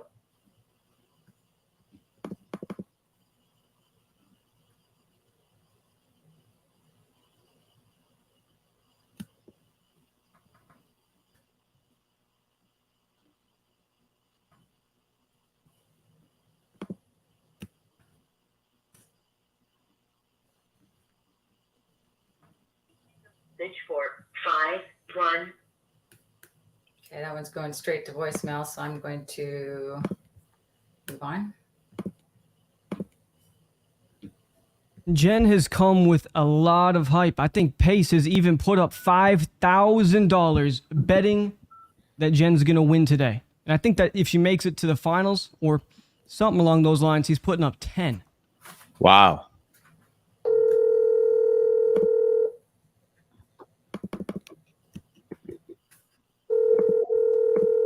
And the clock hasn't been going, y'all. Yep, that doesn't happen till first pickup.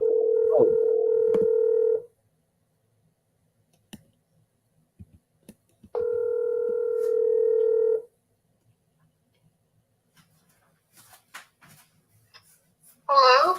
Hi, Michelle. This is Jen. I got your request for a fast cash sale on your property on Brookings Court. How are you? I'm doing good. Good. I am calling to chat with you about that. I have a few questions and then we can talk numbers if you're interested. Is that fair? Yeah, that's fine. Okay, awesome. Well, catch me up to speed. What has you considering selling? Oh, because I'm buying another house, so I'm trying to get rid of this one, and then whatever I get from this one goes to the new market.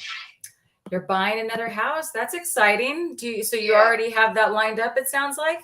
Yeah, I already got it lined up. I'm in closing already. Oh, really? So when is closing? It should be, they accepted my offer, so it should be in the next two weeks. I close. Wow. Congratulations. That's amazing. So do you need to sell this house in order to buy that house? No, I don't. You don't? Okay. Well, that's good. So then what have you tried to do to sell so far? Well, really nothing. I was just seeing what would be a cash offer on this house, so I don't have no problems. Like just having it just sit on the market. Yeah, you don't want to have it sit on the market. That's definitely a possibility when you list. It sounds like you've kind of been shopping it around already. What sort of offers have you been getting? $425. I think the max someone offered. The house in my area is listing at like $450, $475. That's what you're seeing. Other ones are listed for? Yeah. Yeah. Okay. And so you're coming up with the 425 because you're kind of taking into account, like commissions and all that stuff. Mm-hmm. Okay. Okay. So if we were to be the right buyer, then when would you'd want to close? Like tomorrow? I mean, you're ready to go. Is there anything that you? Okay. I just have to pack while I need to get all my stuff out, but yeah, I'm ready to close. Okay. So like within 30 days would work for you. Maybe less, yeah. Okay. If I close in 2 weeks, but give me some time to like get all my stuff out. Yes. 30 days, yeah. Yeah, absolutely. We want you to it's moving is stressful enough. So we want you to release stress, right? So that's our job. You're right. Like when you sell off market, we're trying to make it quick and easy. So all that being said, is the property market ready, or is there some work that needs to be done? Because I don't see any. I have to see some photos online. Are these like the most current? No. So I pretty much did everything, like the kitchen, the flooring. The kitchen has granite. One of the bathrooms is completely done, but that's why I was like holding on. Because the master bathroom has to get remodeled. Like I have all the materials, but I just haven't found anyone to do it. I see. Okay. Well, just like, because I know you have spent a lot of time on this already, it sounds like. I want to be straightforward because you sound super honest, and I love dealing with people like you. I'm going to be I'm going to be the same way. So if we can get you to that next place and we can put cash in your pocket, we can close, in the next 30 days. and I could give you a number that I'm certain we can close on, would you be willing to accept less than that?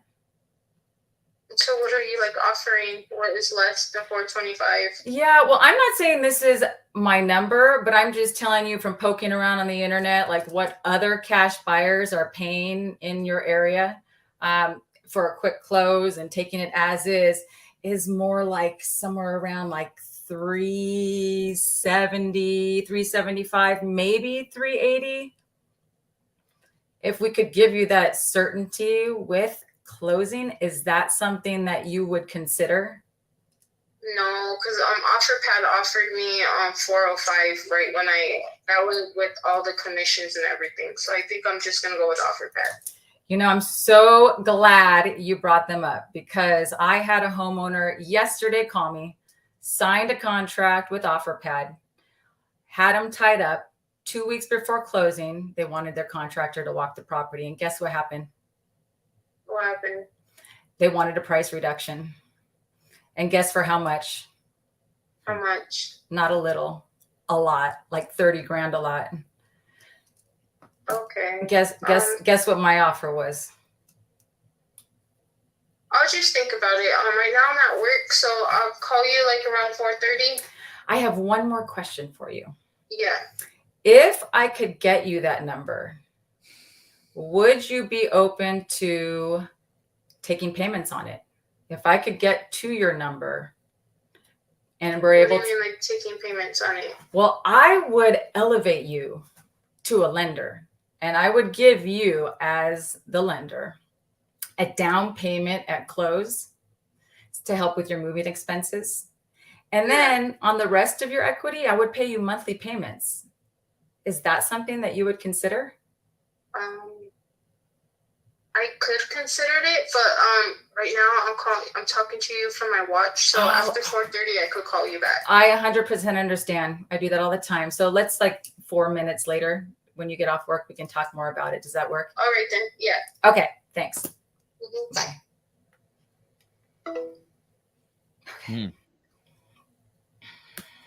It ain't hype, y'all. I think she's the truth. Man, I think that might be one of the greatest objection handlers to the OfferPad situation. Yeah. Beautiful. She's moving and grooving. Curious to see how that call ends in 4 minutes. Yeah. I want to see if she calls her back in 4 minutes.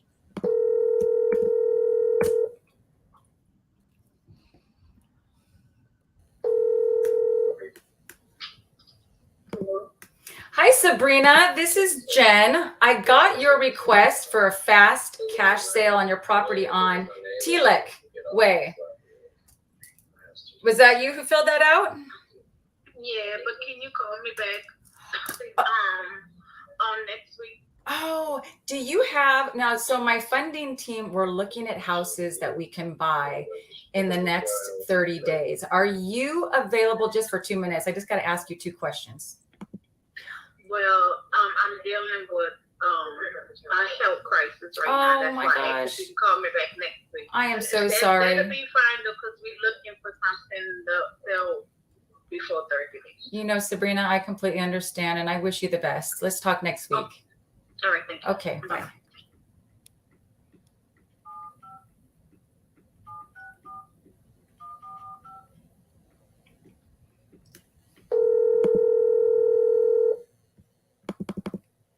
In a situation like that, I would do a takeaway. They say, "Can you call me back next week?" No, I can't. Hi, Melissa. This is Jen. I am calling because I got your request for a fast cash sale on your property on Tip Top Trail. How are you? Good, how are you? I'm great, thank you. Catch me up to speed. What has you considering selling? So we moved to Vegas and the house is just sitting there. So we need to sell it. Oh, wow. You moved to Vegas. Congratulations. Is this a good thing?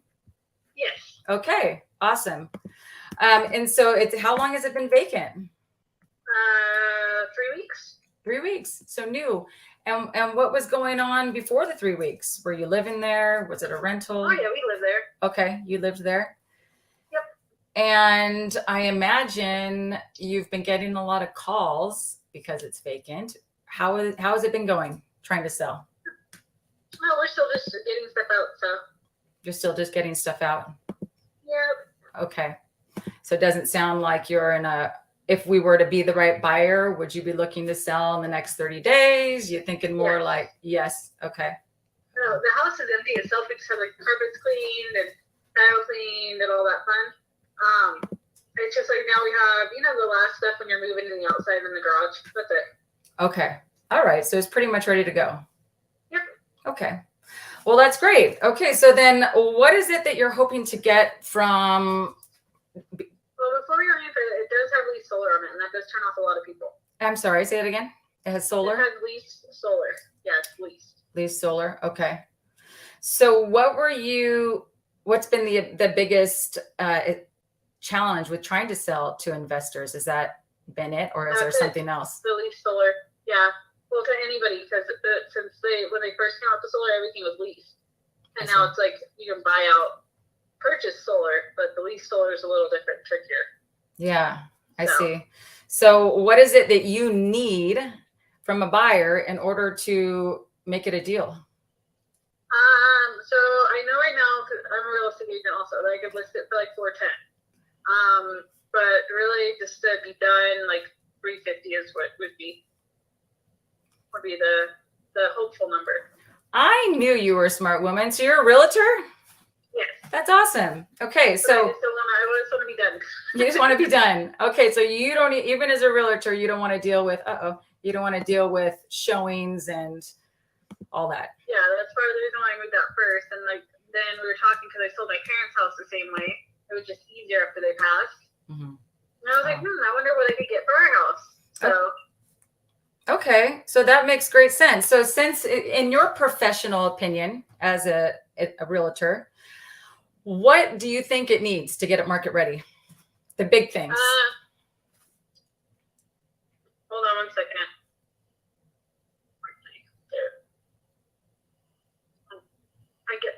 Hold on 1 second. Okay.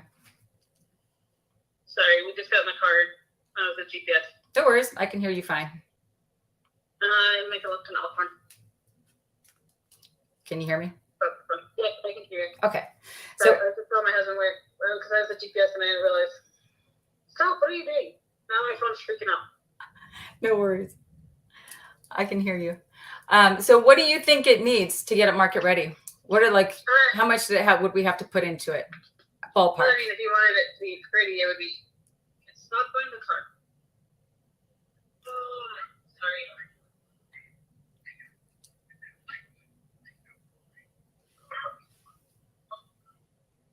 Can you hear me?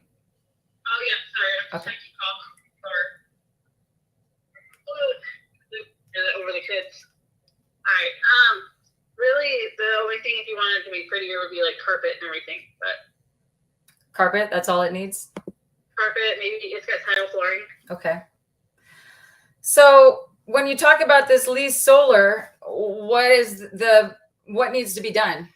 Is that can it be paid off? Is it an extra monthly expense? And if so, how much is it that we would have to? I mean, it can be paid off. I don't know what the magic number is for it. So is your 350 accommodating the lease solar? Is it taking that into consideration? Well, I wouldn't be paying it off for 350. It'd have to be a lot higher. But I know it can be assumed. The lease solar is assumable as well. And it's like $280 a month. Okay. So it's $280 a month. Okay. So in terms of what you're looking for, though, you said you're looking for about 350. Is that right? Yeah. Is that if we could take the property as it is and work with your timeline so that you could move out and whatnot? So it could be done. Yeah. So it could be done and we could handle the lease solar and all of that.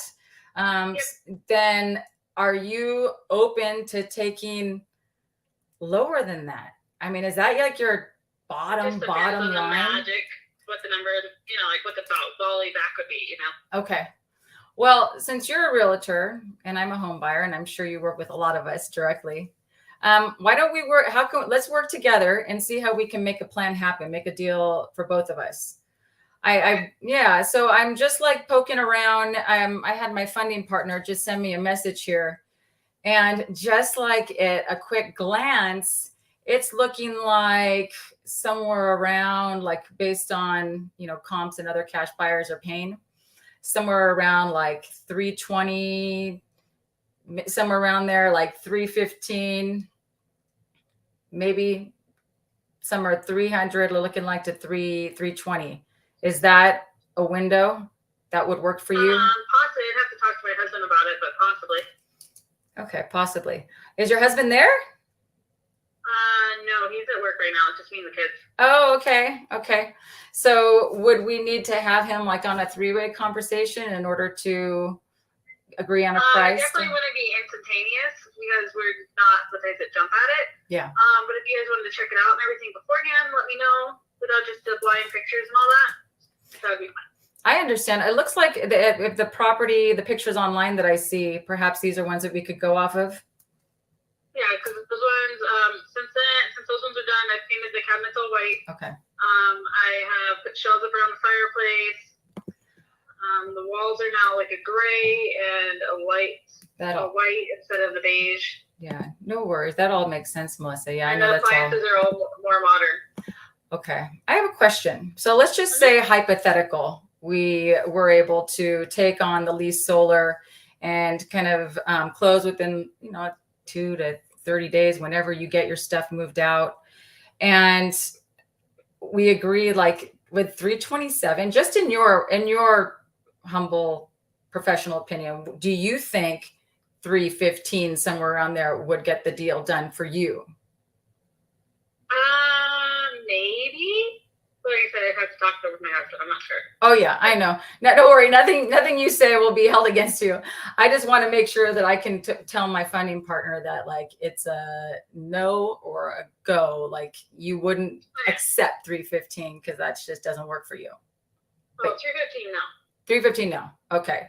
So we know 315 is a no. What do you think your husband would say is a yes? I have no idea. He like.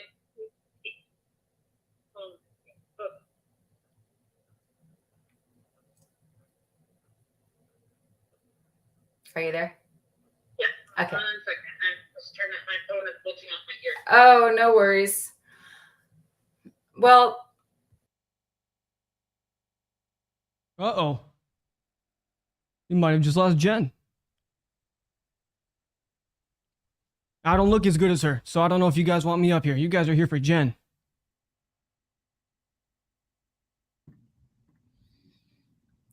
Well, we're going to hold the fort down until we get Miss Jen back.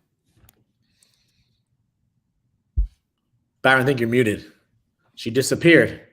Oh, no. While we get Jen back, what were you guys' thoughts, honest thoughts about how she was moving on them phones? Man, so far it's going well, but she has to get a contract signed. If she wants to walk away with the W, based upon the previous scores, I think right now, if she gets 5s on everything, but she doesn't get a contract signed, I don't think she can win. Yeah.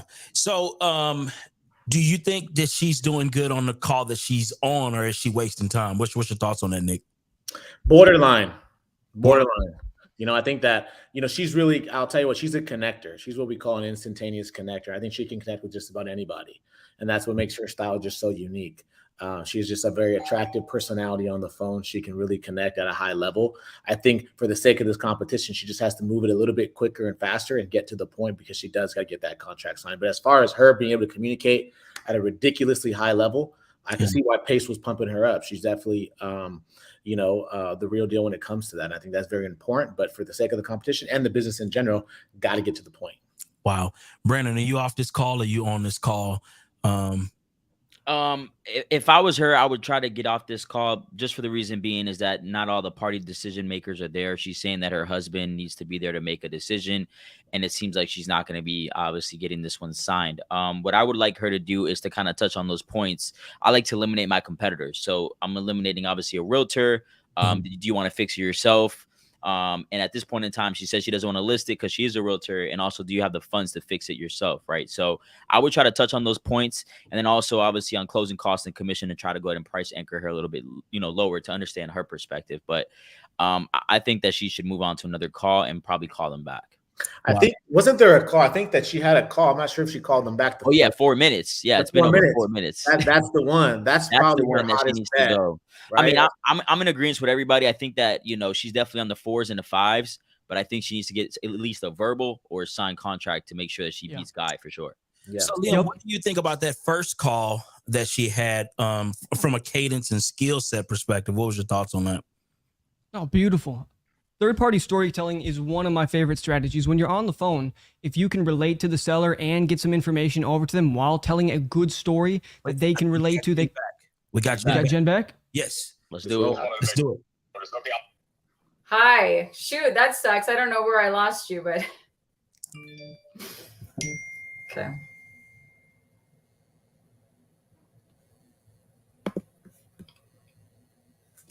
All right, Miss Jen is back. Miss Jen is back. How long ago did I lose you? I don't even know. Let's see. Not too long ago. You're A-okay. Okay. Okay, good.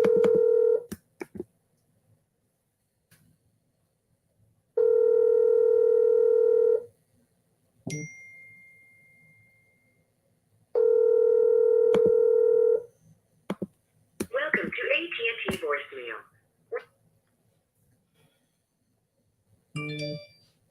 Now, just to wrap up what I was saying is third-party storytelling is beautiful. There's one thing, and the one thing that I would do a little bit differently is she has a bit of what I call phone voice, just a little bit. It's where you sound a bit salesy. It's like she sounds like a realtor.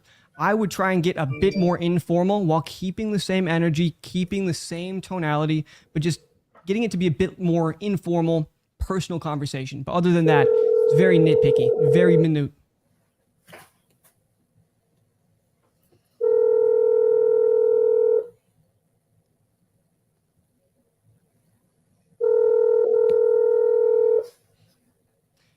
Matt, she lost connection, so we paused it while we were getting her back online. That's why. The clock's running now.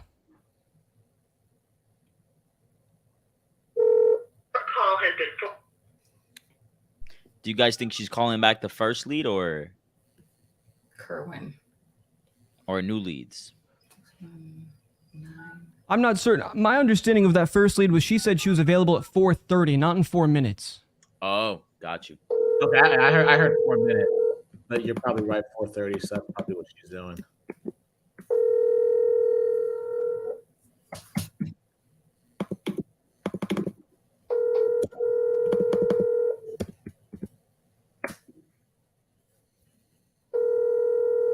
Whoever she gets on the phone next, I would put all effort into that, getting that to a verbal at all costs, any and all costs. What are we at? We had about 10, 11 minutes left. Yeah. A A verbal at a bad price is better to me than no verbal at all. I think a verbal definitely keep her in the game. Let's go. Let's go. Hello? Hi, Kerwin. This is Jen. I have a note that says you filled out a form for a fast cash out sale on your house on Bannock. Is that you? Yeah, I was looking for to see exploring what offers I could get on it. I'm not really in a rush to sell, but if the price is right, I would like $260 on it. And I want $250. So I would actually close the deal on it and it's in my pocket. I'll pay the rest of that mortgage, which is $260,000, a little less. And that's what I would do. But other than that, wouldn't be interested. So you want $250, you said. Okay. And you said you're not in a hurry, but if we could give you an offer that met your needs and we agreed on that, then what would be your timeline for selling? You thinking next like 30 days, 60 to 90? 30 days. 30 days. Okay, 30 days would work for you. And do you already have a place? They're building $2 million house right now. They're doing construction. They just leveled out the ground with brick walls, and fences, and it's going to be probably $800,000 a piece to $1 million.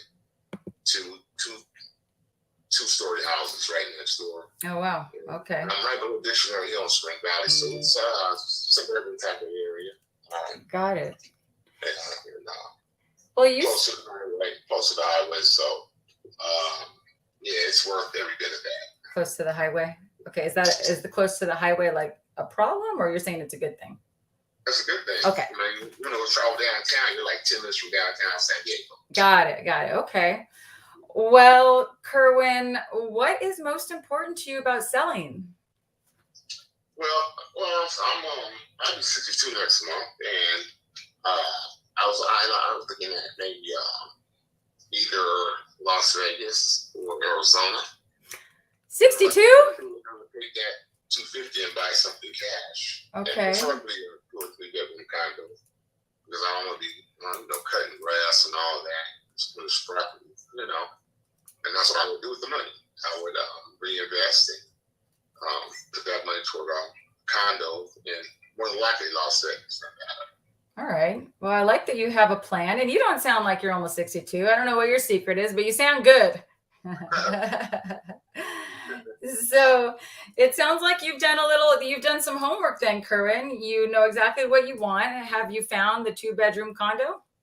Right. Yeah. Like I say, I've not found it, but I know they're there. So that Yeah.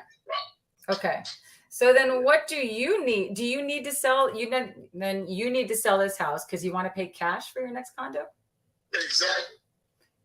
And do you need all the money from this to buy, or do you have, your supplemental somewhere? I would use it all because I'll be retired, so I'm not really worried about my retirement. It's very comfortable. So yeah. Okay, I'm sorry. You said your retirement. You already have your retirement set up. Is that what you said? I'm retired military. Yeah. Oh, thank you for your service. Yeah, so I have a good income. Yeah. Okay. Well, I have a lot of respect for the military. $1,400 a month, $1,340 a month, and I get like $4,600 a month of retirement. So nice.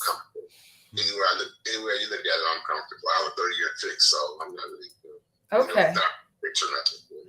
I'm not a couple payments from losing the property or anything like that. Yeah. No, it doesn't sound like that. Actually, I'm working with I just ended up having a conversation with another military couple, and they have their entitlements that they're using on their current house, but he's also military and they're moving out of state. So they have enough entitlements where they're able to keep their current mortgage in place. So are you going to be using entitlements on your next purchase? Say that again. Are you going to be using your entitlements on your next condo? I mean, is that a possibility for you? It's a possibility, but I've done enough research to know what $250,000 or anything I want in Las Vegas concerning as far as condos are concerned. Yeah. Okay.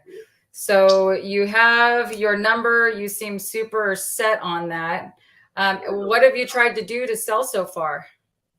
Excuse me? What have you tried to do to sell so far? Talk to people like you that call and inquire. And I tell them what I'm looking for, and I leave it on the table.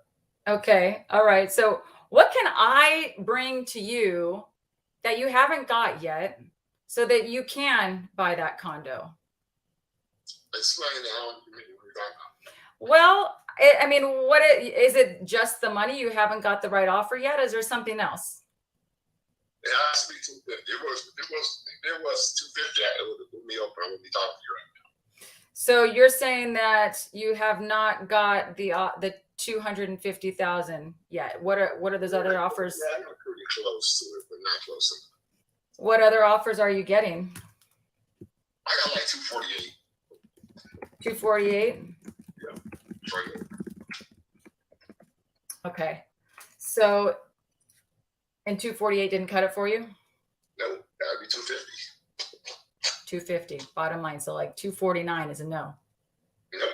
Yeah, it's a no. Okay. So let me put you on hold because we just had a deal fall to escrow There was a huge lien on the property. I imagine that's not going to be the case here, and they weren't able to fix it. So we do have some funds where we can actually close now. So let me put you on hold for a minute. Okay? Okay.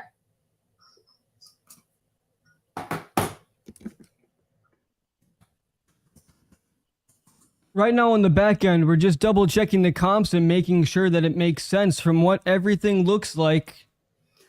The ARV and MAO seem to be right. Erwin, my funding partner said, at first he came in at like 225. And I said, that's not going to work for this gentleman. He really needs the 250 bottom line. And so I got him to come up to 250. So if we can put that onto paper, are you able to sign a purchase agreement today? Today, call me back tomorrow so I can get in contact with one of my family members and we can get rolling on it. Can I be honest with you? Yep. I am in a competition right now with two of my best friends. And whichever of us finds a house to buy and gets a purchase agreement signed first wins. Could we get this purchase agreement signed? It would mean the world to me, and I know that it would really help you too. And I would hate for it to slide on by. So what was the purchase agreement? Give me the full. It would be a $250,000 purchase cash, as is. We close in 30 days. If you want to close sooner, there is an opportunity to do that. We can always push title. We open up with a local title company. And given the title is the mortgage, the 260, I know about that, paying that off, right? Oh, are you saying you needed 250 on top of the mortgage? Of course. What? So how much is your mortgage? My mortgage, I owe about 260 on the property. So basically what I'm telling you is that's just add it up, 260 plus 250. How much is that? Yeah. That is that's unfortunate at 510 cash. Wouldn't that be pretty stupid just to give you my house? Well, you know what? No, I mean, you're not stupid, and I would not want you to give me your house. But let me ask you this. So you're saying that your bottom line is 510, not a penny lower? Yeah. So what if we could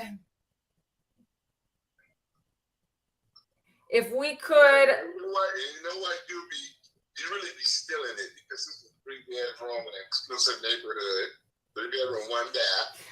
Let me ask you this because I only have Kerwin. I'm sorry, Kerwin.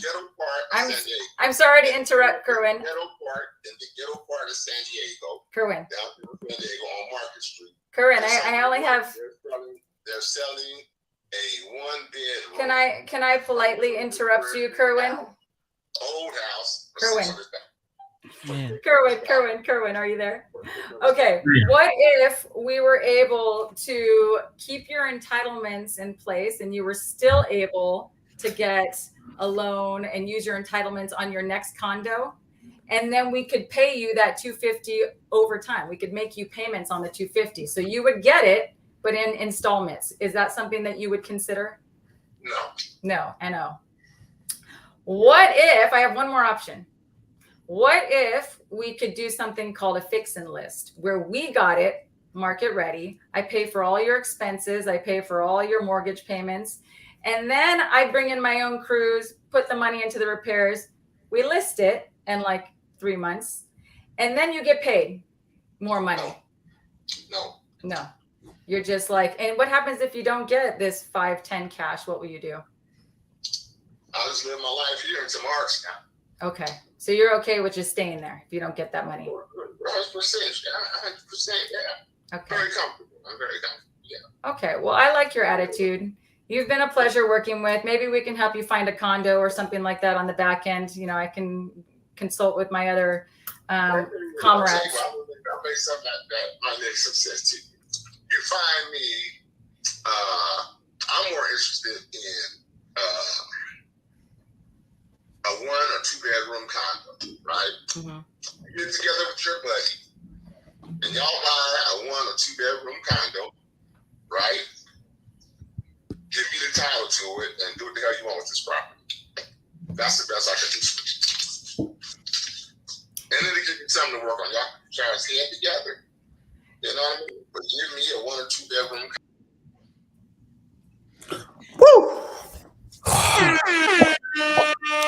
That was an exciting call to listen to. I must say that was very exciting. You know, put in the chat if you felt like you witnessed a lot of great sales skills in the chat. If you believe that you just witnessed a lot of great sales skills, put that in the chat, and also add the sales skills that you picked up on that you liked about what we just witnessed there. Because listen, I know that even though we didn't get a contract, but the skill set, it was definitely some skills on display. Okay, so put in what you thought was impressive to you. I see Monique. He just came in. He said that she was able to overcome a lot of objections. I agree. You know, listen, she was the bomb at labeling. Labeling was definitely on point. Listen, shout out to y'all. And here's the deal. The reason why I like to point out the skill sets, even though we didn't get the deal, is because at the end of the day, that is how we are able to get these deals on a consistent basis. Okay. That's how we get that done. And also, we're going to be giving that early bird. We're going to be announcing, number one, we're going to be announcing who's the winner, right? So of the free giveaway. But also for the people who didn't win, make sure, listen, take advantage of these 50 plus hours of live closers Olympics footage, even if you didn't win, even though we're going to be announcing a winner. Okay. But I want you to take advantage of that for only $297, right? And you also get a step-by-step sales course plus general admission to the final competition in July. So this is amazing. So you definitely want to take advantage of that for sure. But listen, I'm just so interested to see what the judges are going to come back with. I mean, I was definitely on pins and needles the whole time as I was watching this thing. I thought she was going to bring a couple of them home. Felt like she was getting real close. But at the end of the day, like Nick said, we're in this business to get contracts. So, Liam, what are your thoughts? What's up? You know, I don't think you guys are going to like it. I'm just kidding. This is everything that you guys are going to be expecting me to score. I'm going to pull it up here. For rapport, I'm going to give her a 5 on that. Fantastic. Great at taking control of the call. She was fantastic at driving the call forward. She had her next step she was going to, and just great at using these third-party stories to just relate to the seller. It's beautiful. For negotiations, I gave her a 4 because she had good back and forth. She moved into different offers and different strategies very seamlessly, which is what you want to see. Now, for the creative option, I gave her a 3. I think she could have gotten more. There just wasn't the opportunity to get deeper into the pitch. That's where you're going to get more points from it. For handling objections, 5. I mean, we remember the open door one, and we've seen her handle people trying to get off the phone. She was relentless. She wasn't giving them any space, pretty much making them hang up on her. And then for identifying pain, I gave her a 4. And the only reason it's not a 5 is absolutely perfect. It's like there's nothing I would have done differently in that instance. And so in identifying pain, I just would have liked to see her get a couple more back and forth within that, really kind of get that seller into that space. But then, of course, we didn't get that verbal. We didn't get that signed contract. We didn't get the net ROI. So we'll see what happens for the rest. Wow. Thank you for that. That's amazing. You know, listen, I can't wait to hear what Brandon comes with on this, because that was actually a very good score. A very good score from Liam outside of, you know, closing a deal. And I really agree with you on a lot of the things that you brought up on there. But we got my guy Brandon up. Yo. Man, that was a great call. I do want to make sure everybody does remember that she was on a great roll until we lost connection with her, right? for a couple of minutes there, right? That's true. I don't know if you can bring up my score really quick, or do I do it? All right, there it goes. So I ended up giving her a 5 on rapport. I feel like she's a really good connector. I feel like she's really good at trying to understand what people's situation. I feel like she's good at mirroring and matching. So I gave her a 5 on that one. Negotiations, I also gave her a pretty good 5 on that one. I felt like she was going back and forth pretty well. The creative option, I gave her a 5 just for effort. I feel like she did try that a couple times on each and every call. So I gave her a 5 on that one as well. Handling objections, I gave her a 4. The reason being is because towards the end, I felt like she was getting a little bit aggressive, a little pushy. And I feel like at that point in time, she was just trying to obviously just go for points. Some calls, I felt like she could have did a little bit better on the objection side. So that's why I gave her a 4. Identifying pain, I think she did fantastic on it as well with the realtor call, with the initial call as well. And then also with this last call, understand that he wanted a condo and all that good stuff with that piece. And then obviously verbal agreement. I know that she didn't get one. I gave her a 2 once again for effort, just because it seemed like he was interested, but then obviously we found out that he wanted 510 and not 250. So I just wanted to give her a 2 for effort on that. So my total was 26. Wow. 26. That was a phenomenal score. Nothing short of almost perfect, right? If she had gotten a contract. Thank you so much for that, Brandon. We got my guy Nick. Yo. To kick it off, Jen. I think easily one of the top connectors that I have seen in the game on display live in front of a couple hundred people. I just want to share that with everybody. If you're taking notes, she can connect with just about anybody. And my score will reflect that today. Man, I can't wait to see this. Let's see it. Let's get this thing up, because man, I was on pins and needles, man. It was. and I think that if she would have, I think there was a call at the beginning. We keep talking about it. Hope we can get some clarification on it, where that's actually not my score. There's an updated score. But there was a call at the beginning where I think she had mentioned either call her back in 4 minutes, or she had said call her back at 4:30. Yeah. And I think that could have been the signed contract. I think she was talking on her Apple Watch. And it's just unfortunate that we couldn't hear how that conversation would have ended, because I think that if she would have got that verbal, at least a verbal on that bad boy, if not a possible signed contract, then she'd probably be in the high 30s for sure. Wow. So hopefully they can update this. There it is right there. There we go. So I'll kick it off. Obviously, rapport, like I had mentioned, connecting is building rapport. And I felt like each and every single seller, even people that didn't wanted to hop off the phone, she was still there, right? Trying to build some type of connection. And then with everybody who was on over a minute, 2 minutes, 3 minutes, it was almost like a warmth, right? Very comfortable, very professional, someone that I want to do business with. So I gave her a 5 off the bat. Negotiations, another 5, because I felt that she did everything in her power to try and get out an offer, right? Try and get out an offer, try and give them a price, try and give them a range, try and give them a ballpark, trying to just get something done. I don't think there's really much else she could have done. Creative options, she was throwing them out there left and right.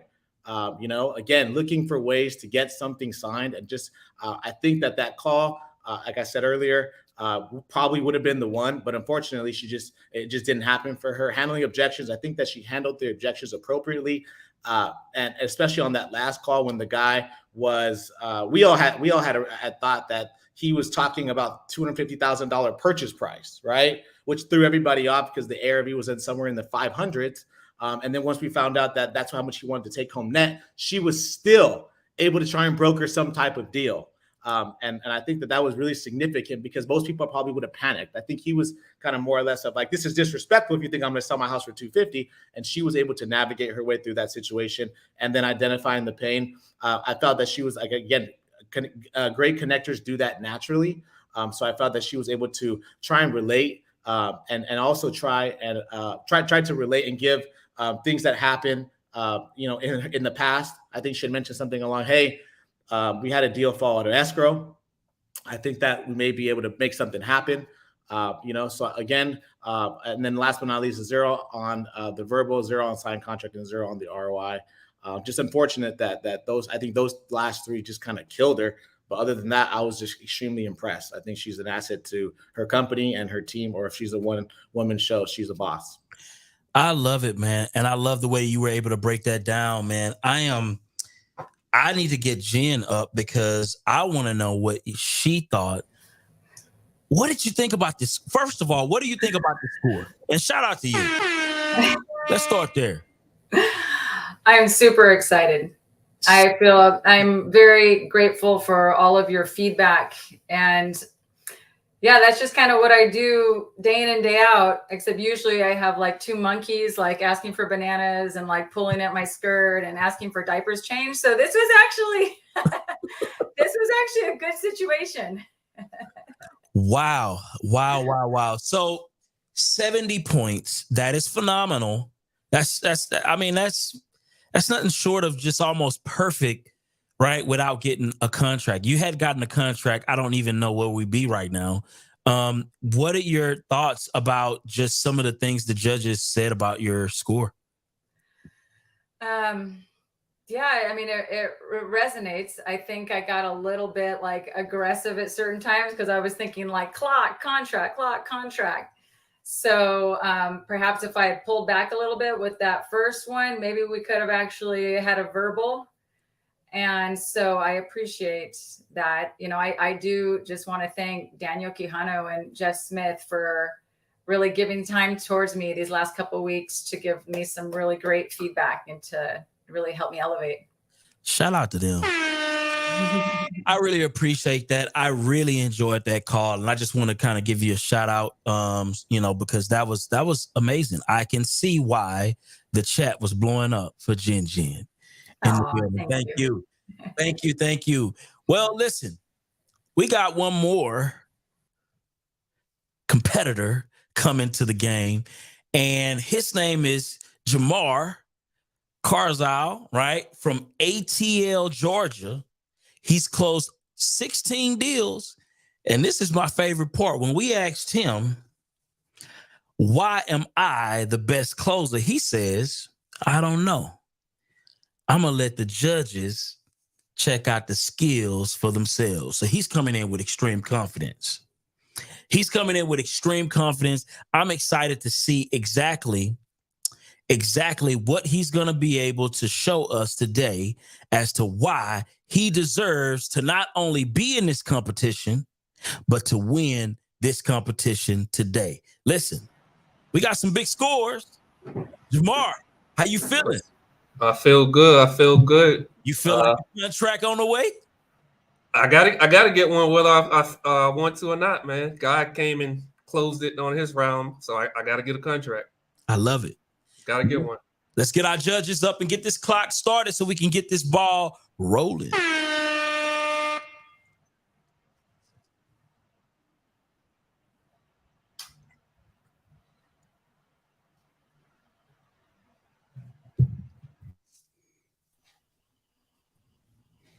There we go. I like how we stated, I got to get it done. I got to get a contract. For everybody watching, we don't play real estate.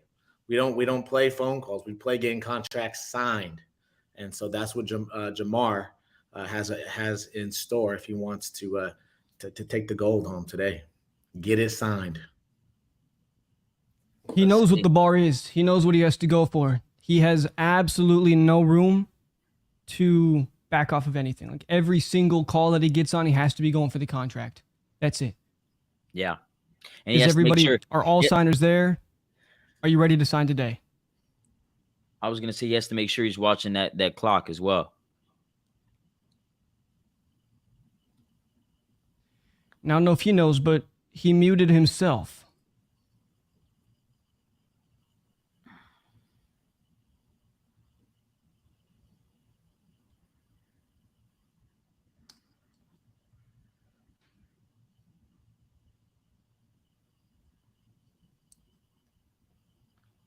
I think he might be having some Jamar, on the StreamYard, there's a button that says mute. It's going to be on the bottom of the page on the left side.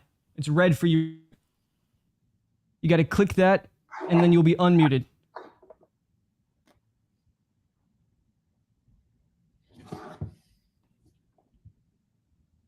I don't think he knows.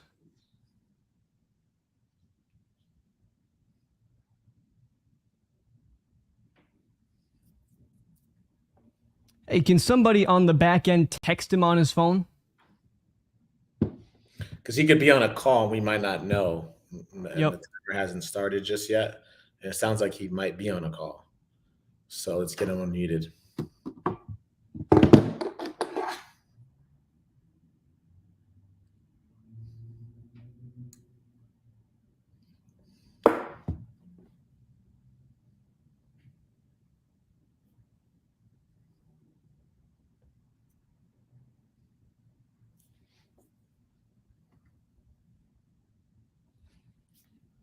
Hang on, I'm gonna dial him up myself. For everybody who's watching, while we're getting this taken care of, I mean, majority of us are all, I'd say 99% of us are all real estate investors. So, I mean, use these competitions as a way to improve Can you hear me? There he is. Yes, we can. Yes, we Can you can. hear me? Yep. I'm not muted anymore. Nope. You're good to go. Can everyone hear me? Yep. Oh, okay. I can't hear you on my end. Beautiful. Yep. Now make sure that you turn the sound off so that we or you cannot hear us, but keep your mic unmuted.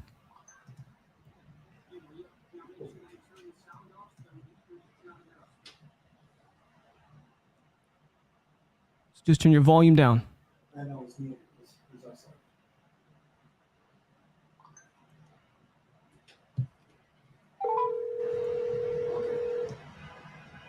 I'm sorry, your message cannot be recorded as this user's mailbox is full. Please try again.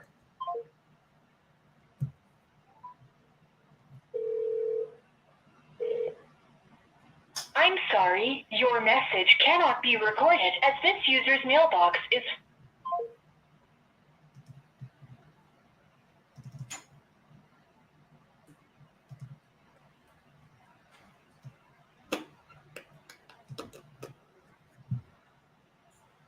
Good question, John. The clock starts as soon as the first person picks up.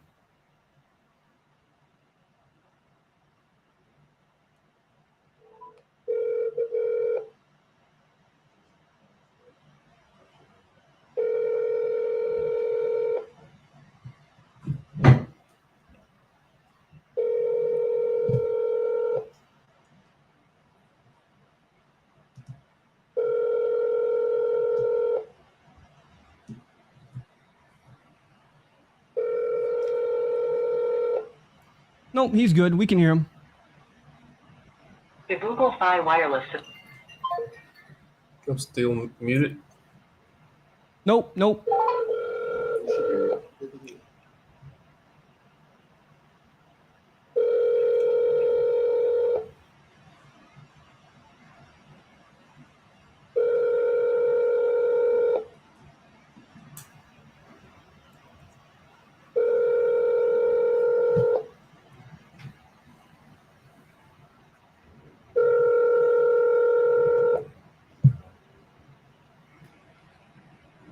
The Google Fi Wireless subscriber you have called is not available. Please leave a message. Always, once we're getting later in the day, people are settling down for dinner. I just hope that he knows to be double dialing, because that first dial, you're just a scammer. That second dial, you're somebody important.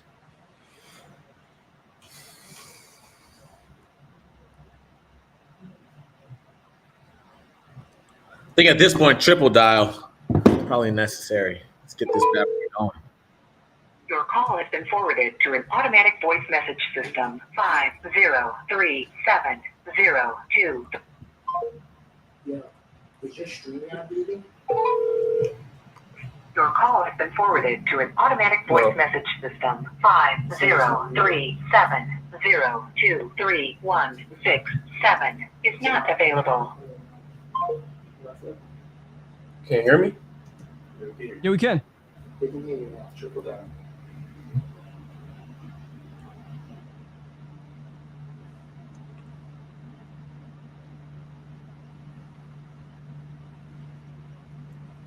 This guy has some ominous sounds in the background.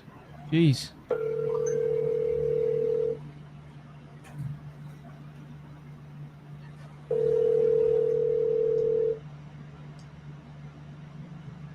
I think once we get him on the phone, he is gonna find his pace.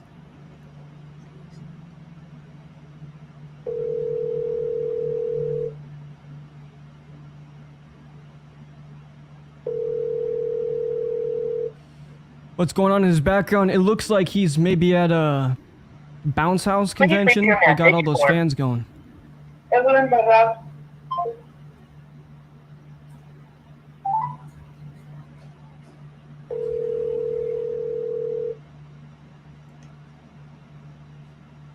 Didn't the clock start right away for the first guy? He got a pickup right on the first dial. First call, the guy picked up. So yes.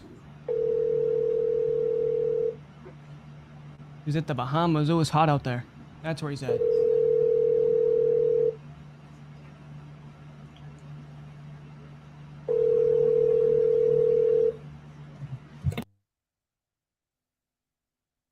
Uh-oh.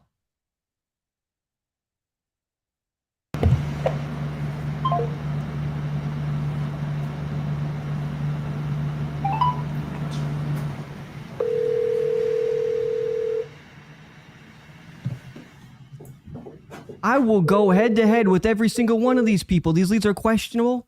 They are not. We got a contract signed. We had so many conversations. It's dinner time. Gotta be triple dialing.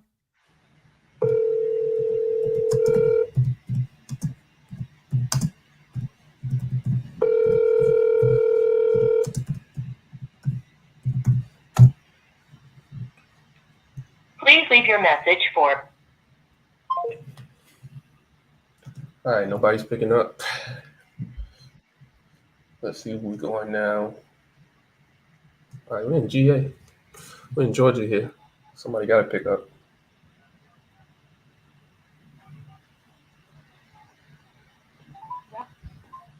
People still talking about the leads, Daniel. Man, you know what? I'll say this right now. Next person who talks about leads, I will go head to head with you. I will give you any lead you want off of iSpeed, and I will be cold calling raw prospects. We can go head to head.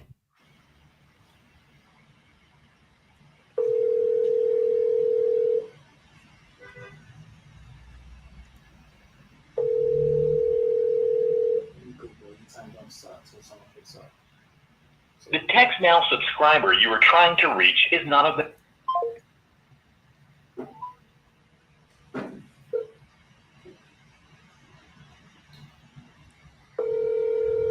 Daniel came in, man. He pieced him up. It wasn't even close to it. He just came in and locked him up. You know, I'm wondering with Jamar being in the Bahamas if that might be having some type of effect on him right now.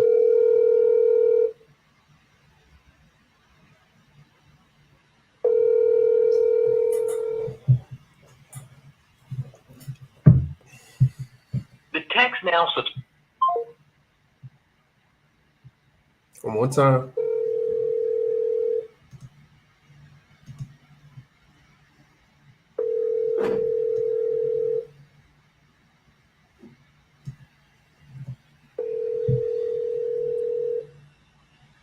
Kenny Brown, you got it right. Yeah, the leads are coming from iSpeed to lead.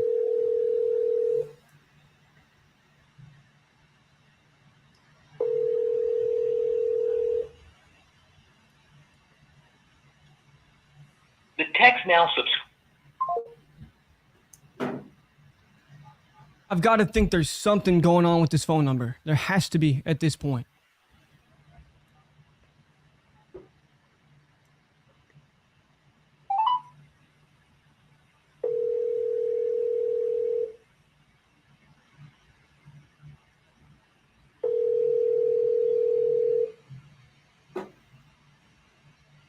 Your call has been forwarded to an automatic voice.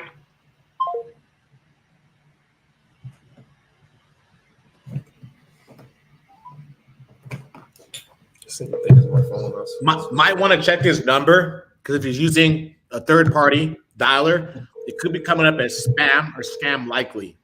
Your call So has been let's, forwarded to we want to message Jamar to check his number. If you guys are using third-party dialers, CallRail, Bumber, always check those numbers. Well, he's using his cell phone, so that's good. The He could bad be thing using is his if he's cell phone. calling out of the Bahamas, it might be doing something to his connect Well, rate because he's his dialing cell out of phone, there. typically, you can use a third party, like a Bumber, and you're using your cell phone. We don't know what he's dialing on. So we might want to ask him. You can use the third party dialer on your cell phone. Looks like you're taking a regular call. You could be coming up spam, scam likely.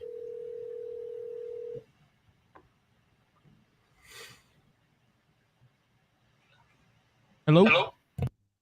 Hey, Liam, this Jamar. Not coming across as spam. All right, yeah, I'm. Oh, my bad. I hung up on him. It's Yeah, I'm good. using my actual cell phone. How about this? I'm going to just go pop somebody who just filled it out.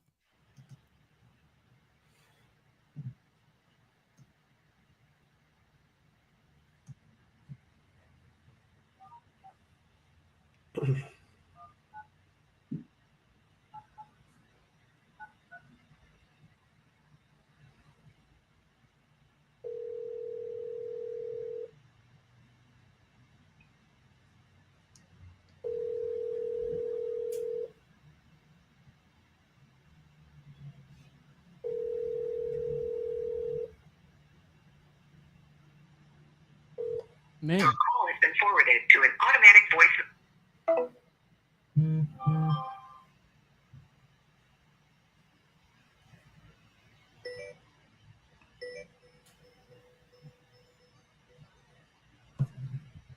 Hello? What is going on a Thursday, man? That people are... Yes, this is Jamar from Nationwide Cash Offers. Okay. Yes, I was reaching out to you. I seen you filled out some information on my website. Looks like you may be interested in selling a property there. That's correct. Okay, cool. And curious, what made you fill out information other than, of course, I know you wanted to sell. What caused you to kind of fill out a site on my site? I don't recall filling out anything on your site. Okay. Curious, are you interested in selling a piece of property? Yes, I am. Okay. To make sure it's the correct one I got, is it the one on Austin Boulevard? That's correct. Got it. Got it. So fill me in. What you got here? What's going on with it? Well, I got an appraisal, and I'm telling people right now that I'm not taking anything under 350. Okay. So what's going on with the place? You want 350 for it? There's nothing wrong with it. I just redid it. Okay. All right. Could you give me a rundown? You just redid it. I mean, like a rundown of like your experience of living there. How's the neighborhood? All 4 that. years. Mm-hmm. Nice neighborhood. It's Cicero. It's diverse. Nice. Okay. And 350. How fast are you looking to do this? As soon as possible. Okay. When you say as soon as possible, what does that mean? As soon as I find a buyer. Okay. So, So if I was able to give you 350, how fast would you jump on it? I know you said as soon as possible, but if I say yes to 350 today, does that mean today? Okay. Yeah. What will make you say, hesitate on that today? Why wouldn't I hesitate? I just told you what I'm not taking it under 350. Mm-hmm. Right. Okay. So, all right. I'll say this. I can do 350. Here's the challenge. How much time will you give me to get to 350? How you got your realtor information? Oh no, I'm not a realtor. I say, do you have your realtor information? Because you have to go through my realtor. Okay, to buy your property? Yep. Okay. So you have this listed on the market with a realtor? Yes, I do. Okay. How long have you had it listed? For a week. Okay. All right, cool. So it's just the beginning stages of selling it. Yep. Got it. What's been feedback so far other than me calling? Well, you the first one that reached out to me, so I'm trying to figure out how you get my information. So, like I said, my website here, Nationwide Investment Group, your name, your address, your phone number came up on it. I'm lost just as much as you how I got there. Could it possibly been your realtor, the one that filled out my website? I don't know, but what I do is I pass along your information to her. He has to kick this thing yesterday. Yeah. What are you passing my information along for? You said you wanted to purchase. I don't know what the point of these questions are. You should have kicked this lead Have a good day. Okay. A long time ago, but she kicked him. Yeah. Let's hope he's just heating up. Maybe it's the nerves. Maybe it's the viewers. Maybe it's the 15 rings and no answer. I think that'll shake your confidence. Nobody's picking up. 100%. Yeah. So just hope but that I'm he's looking down. You know what I mean? That's every single lead here, taking a look down them. Every single one submitted. No, it is not listed. Sometimes this happens. So by the way, guys, if you were to get a lead like this, that will be a refund. Good. I'm glad he got off the phone. Kitchen and just in general, you kick that bad boy quick. I'm gonna end up calling her back. Yeah, I agree with you guys. So let's see. Like I said, let's hope he's heating up. Let's get him a solid, call on a solid lead. See what he can really do. Your call has been forwarded. I'm hoping that now that he's had that call, kind of got some of the shakes out of him. Got to take a couple of deep breaths, enter his next call, nice and confident, ready to rock.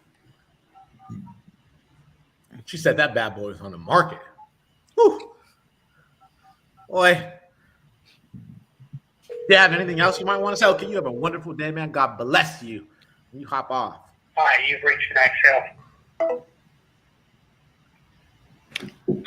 Hey, I wanted to ask you guys a quick question while he gets a call. How you guys feel about the whole, what's the story on this property? Or can you fill me in as like the first question after you set the expectations? Do you guys generally do that? My go-to is go ahead, Nick. I absolutely positively know. Yeah, I don't do that neither. I don't. I'm hearing that a lot. Yeah, I'm hearing that too. 0, 6. But not at all. Million, trillion %. It's hey, is this John? Hey, John, this is Nick. How are you? Reaching out to you about Third Street. Yeah. 3, Want to see if 0, you're open, 6. Open to 3, an offer. Or 5. not what are you doing type of situation. You should submit for information you might possibly want to sell. That's it. Yeah. How about you, Liam? Every question needs to drive the call forward. Now, what I'm looking for is in the first 20 seconds, 30 seconds of the conversation, I think of this call as a big ball of string. It's a whole bunch of little strings that are all just tied together in this ball. I'm manipulating it and looking at it and trying to find a loose end that I can pull on. So maybe they're going to say something like, I'd sell it at the right price. Boom, we're talking price now. What's the right price? Yeah, 100%. And the reason why I asked that question is I feel like those questions, what's your story, fill me in, that puts me on the opposite side of the table, and I'm trying to sit on the same side as you, right? I don't want for you to think that I'm thinking bad about your property. Yep. Because you can see she said, well, what do you mean? Or I think the previous person was like, what do you mean? What's the story on it? It's a great property, right? So immediately they're implying, oh, you're trying to get a price reduction. Oh, you're going to lowball me. And that's the bad, that's like having something stuck in your teeth when you're on that first date. Yes, could I speak to Karen? Speaking. Hey, Karen, this is Jamar with Hedge Funds Offers. Okay. Quick question. Do you have any idea how I got your number? A what? Do you have any idea how I got your number? No, how'd you get it? So I have a website, hedge fund offers, and your name, your phone number, and address on 3rd Street came up. Do you have any idea how I got there? Yeah, I want to sell my house. Okay, but not right. You're not trying to sell right away, though. It's gonna be, not sure. 6 months or less, I'm guessing. 6 months or less. Okay. Mm-hmm. What makes 6 months or less the right time? Is it just the end of the summer? I have to find a new place to live. Okay. And I gotta wait for the income to come in to get it, to be able to even start looking. Right. Okay. Well, what makes you you selling the place to buy another place? What's making you go that route? I got the flu shot and I got transverse myelitis from it, so I have paralysis from the waist down. I can move my legs, but I'm in a wheelchair, so I can't do stairs no more. It's temporary though, right? Huh? It's temporary though, right? It's not permanent. No, it's permanent. That sucks. So I can't go upstairs in my house. I can't even get in the house because there's several steps to even get up to the house. Mm-hmm. So I can't stay at my home no more. Right. Okay. In 3 to 6 months, is that when you are you already looking for a place right now, and you thinking it's going to be 3 to 6 months before you actually have a place and actually in it, or what's the how's that process going? I haven't actually started looking for a home yet. Mm-hmm. I'm waiting for the income part to see what I'm going to have to work with. Okay. So that's why I'm guessing it could be anywhere, I would say 6 months or less. Right. Okay. Cool. Well, I'm interested in it. If everything works out, I'm possibly interested in it. Wonder if you got time now to tell me a little bit about the place. That way, 6 months from now, when you are actually ready to let it go, maybe I'm still around to just scoop it up. Okay. Yeah. So, give me a rundown. Tell me a little bit about the house and neighborhood and everything. Okay. Neighborhood's not bad. It's not the greatest, but it's not bad. Okay. So in East Toledo, the house is 2-story, huge attic, 4 bedrooms, 1 bathroom. Bathroom was redone where the floor was completely tore out. The raised board was all taken out, all brand new put in, and it had a roll linoleum put in. They said that way if any leaks would happen, it wouldn't get through your flooring to the ceiling below. Mm-hmm. It has new cabinet and sink. That was done. I have not been in my house for just over 3 years. 3 years. And I had that done just before I got sick. And then the kitchen ceiling was completely tore out, all brand new put in, new wiring, and then there's a drop ceiling put below it, which right. So that's all brand new. Mm-hmm. Flooring in the kitchen's new. Hold on. When you said earlier the neighborhood was okay, could you elaborate a little bit on that part? I've never had no major problems there.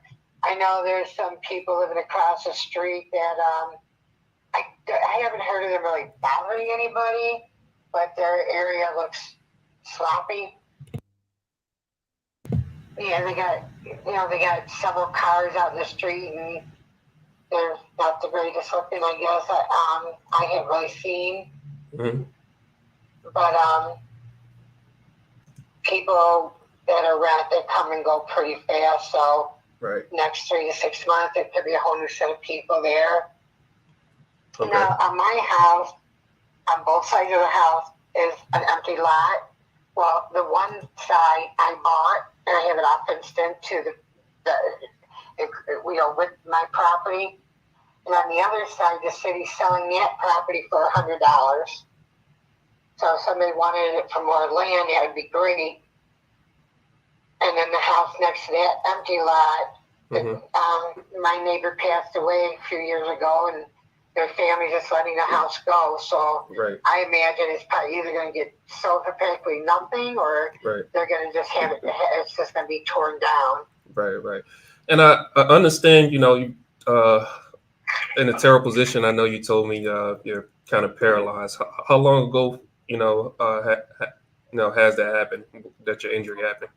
A little over 3 years ago. A little over 3 years, and you've been living in the house for the last 3 years, or the house empty? It's been my home for 20-some years. 20-some. But have you been living in it the last 3 years? No, but I have my dog there, all my stuff still there, and everything. I have to keep the house lit up, and I have someone that goes over there every day to take care of the dog and check on the property. Right. So I have a German Shepherd in the house. Right. And the next place you go, what are you going to do with your dogs? Oh, it's going to go with me. They're coming with you? Okay. Oh, yeah, they're my babies. Okay. Well, where are you now where your dogs can't be with you? I'm at my daughter's, and they have pets, and it wasn't working out. They have And pets? besides, I'd rather have my dog at my house to protect it. Right, exactly. And The dog did tear up. She was a young shepherd when I got sick. She tore up I had vinyl planking down, and she tore all that up in the front room. And I guess in the parlor, that flooring is messed up from her. Right. But I believe the dining room floor is good, Right. and I know the kitchen floor is new. Okay. Yeah, it was put down just before I got sick too. I was trying to get some work done around the house. The house will need either the window. The house is built 1897. Right. Has original windows, but the wood around it's bad. It needs to either be replaced or new windows put in. I had siding put on back in somewhere around 20. I don't know. It's been up for a while. Yeah, don't worry about it. It's not a big deal. We do repairs and stuff on houses all the time. A house is a house. I had a furnace put in, and it's a high efficiency. It comes with transferable warranty to new owner. Trying to think what else I can tell you. I did, like I said, we've had new wiring put in the kitchen ceiling, had a new light put in. It runs from your phones, and you have all different types of settings on your phone for it. Right. That porch is small, but the wood would need to be replaced. Right. I don't know if all of it, but some of it. Quick question. If you're not living in the place, you mentioned earlier at the beginning of the call you needed 3 to 6 months. What was the reason for that? I know you said you had to find another place, so you can't sell it because the dogs are still there? If I can find somewhere to have my dog go, I could put my stuff in storage. You don't. And, but I don't know of anybody. I don't know anybody right this moment that would take care of her until I can take her home with me. Oh, no kids or grandkids, anything? Well, I got kids, but they have dogs, and their dogs are not friendly with other dogs, so we're not sure that it wouldn't work out. My one daughter has a pit and doesn't like other dogs around. Okay. And then where I'm at, their dog is very territorial, so. Geez, okay. So no place for the dogs just yet. So the challenge right now is just getting the dogs in a place. So this thing could even be longer than 3 to 6 months. Oh, I'm hoping that. I'm like I said, I'm just waiting for the income, and then I will be out looking. Okay. Wait. As soon as I find a place, I'm going to be moving. What do you mean when you say income? Oh, I'm waiting on a loan to come. Oh, you got a loan coming in? I'm hoping, yeah. Nice. When are you expecting it to be here? I don't know.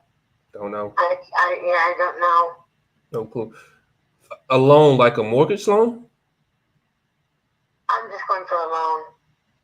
You're applying for a loan for another place, or a loan is coming to you. Your loan, somebody loaning you money. Right. Got you. Like I'm just waiting to see. I have a few options, so I'm just gotta wait and see how it works out. Right. So, quick question: do you have a place in mind that you know, like an idea in your head, what type of place that you want, the new place that you want to go into? Because what? It's gotta be a range style, 1 story, so I can get around story. my wheelchair. Yeah, because I'm thinking, what if I could find you one of those places? Maybe help you speed up the process a little bit. I know you hoping it'll be 3 to 6 months. Maybe I can make sure it's in that, you know, that time frame or a little bit sooner. That way I can possibly get my hands on this place and you know, get you to the other place, and I can kind of possibly take over this. Okay. What are your offer for the house? I'm not sure. I haven't looked at it because you told me 3 to 6 months. I hadn't even started looking at it. Did you have a price in mind you was looking for? Well, I was gonna put it up for 30,000. 30,000. And I gotta, you know, like I've been doing the work on it, and like even the porch, we had a really good and my porch started drooping. You don't have to give her that range, that ballpark, that figure. And the Get off concrete this in the call. ground. They said that should last, you know, for a very long time. So I don't have to worry about that no more. Mm-hmm. And how much is the new place that you're trying to get the loan on for? How much is that going to run you? Oh, I know, it depends what I can find. Let's make sure that we're asking all the questions. Hoping Let's to get to the next call. get around 150, 140. Mm-hmm. Looking to get a 150 and 140 for to pay for your next one. What's the down payment on that? Something like that, or are you paying down payment on that? No, I'm hoping I can just pay it off right away. Got it. Okay. So I got another call I got to jump on. So I'm gonna throw this at you. I'm curious. I'm definitely looking to buy this. I wonder if you would let me buy this when you have your the new place. Well, if your price isn't too low, I know. Well, you want 30, right? Yeah. Okay. So you're gonna go with the 30? Yeah, let's do 30 once you find your next place. Oh, sounds great to me. Okay. Would you? I can. Huh? No, go ahead. What question you was gonna ask? No, go ahead. No, I wasn't saying anything, but okay, that sounds good. But I heard you say something. What'd you say? I don't remember what I was gonna say. It was something that popped in my head. You sound worse than me. I forget stuff all the time. Agent. Mm-hmm. Yeah. So hey, 30 sounds good. I would love to do 30 once you find another place. Okay. You say you're gonna give me the opportunity to buy. Quick question: do you wouldn't mind putting that down in writing, would you? Because what happens is a lot when the time comes and people ready to sell, they change their mind or they do something different, and I end up wasting a whole bunch of my time. Now that you don't have to worry about that. If you're willing to pay the 30, you can. I'll sell you the house. Okay. I mean, you don't have to worry about that. Okay. Because I've been getting so many calls, and they don't want it. They want me to practically give them the house, and I can't afford to do that. Mm-hmm. And I got a lot invested in. Like I said, it does need some work, but okay. It needs a little bit. Told you. So, question: how much work? You told me about the work. In your opinion, how much work in dollars sign do you think it needs? So he may not see. I wouldn't even know. I mean, the MAO. If you went with just replacing the wood around the windows to the window, that's a big saver right there. Mm-hmm. I mean, I had a he was a, I don't know what he was, he was like advertising as a handyman, and they came over and worked. They're the ones that no, there was a second one I called it. Okay, it was the guys that did my porch. Challenge with this league. I showed them the window in there, and they said it'd be a lot cheaper just to not ready the to wood go. around it. He goes, he goes, if I knew how to do it myself, it'd be nothing to do. Love to see him get to the next They one. said that around the foundation just needs new concrete or mortar put around it. Mm-hmm. And the back porch, like I said, it's very small. It would just need some wood. Everything had rotted. It's just an area. He told me just replace the slabs, and so it would need to be done there. Okay. I had a lot of stuff done on it, like I told you. Mm-hmm. House is up to code on wiring, circuit breakers. The worst part, I'm not gonna lie to you, is the crawl space. It's unfinished. The dirt. There's a dirt pile down there. It doesn't really have a floor. It's like bricks put in, but you can see the dirt. Right. And there is a room that has a real thick slab, concrete slab, so it's built up higher, and that's for the washer dryer. And I have a chest freezer, which I'll leave all that. So it's gonna need a little bit of work. Yeah. It's gonna need a little bit of work. Okay. I'm curious. I know I said 30, knowing that it's gonna need a little bit of work. Would you take 15 for it? Oh no. Okay. What makes you say no? I can't go that. I'm not gonna go that low. What makes you say no to 15? Because I've got a lot invested in that in my home, and Right. the house is valued up a lot higher than the 30 even. Well, it's up to the 60 range. I assume you had more than 30 invested in it. Huh? I assume you had more than 30 invested in it.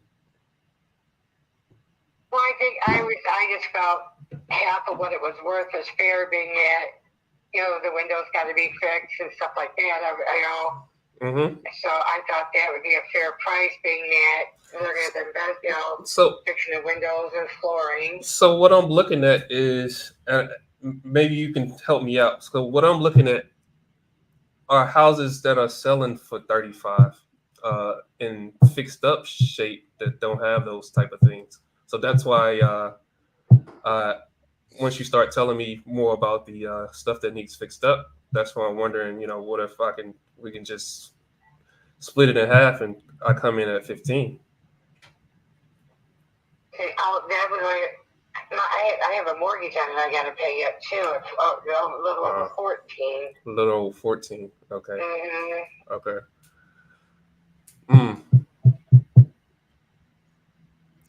And what is your payments on that? If you're watching, 14 that you got on your mortgage.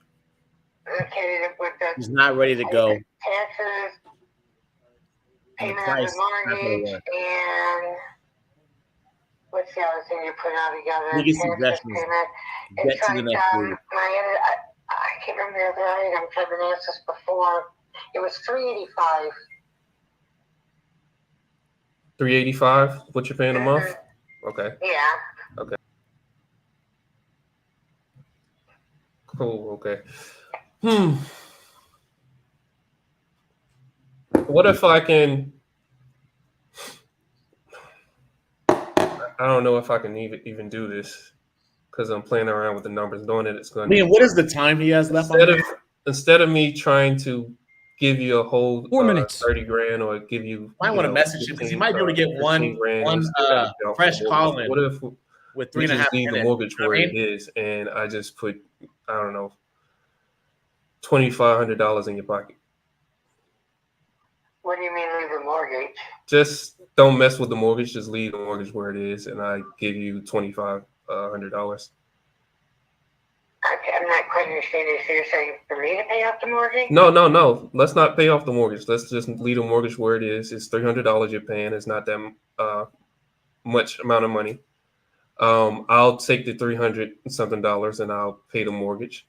But I'm able to give you, $2,500 because what I'm looking like now is I'm at 15 grand. If I do 15, you only get $1,000. Right.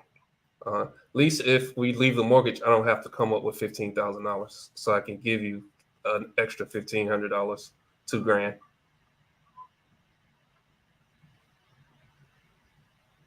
Okay, so you give me that cash. Yeah, cash in your pocket. And then you're paying off the mortgage. No, I'm not paying off the mortgage. Okay, what's going to happen with the mortgage that's under my name? It's gonna stay where it is because it's only $300.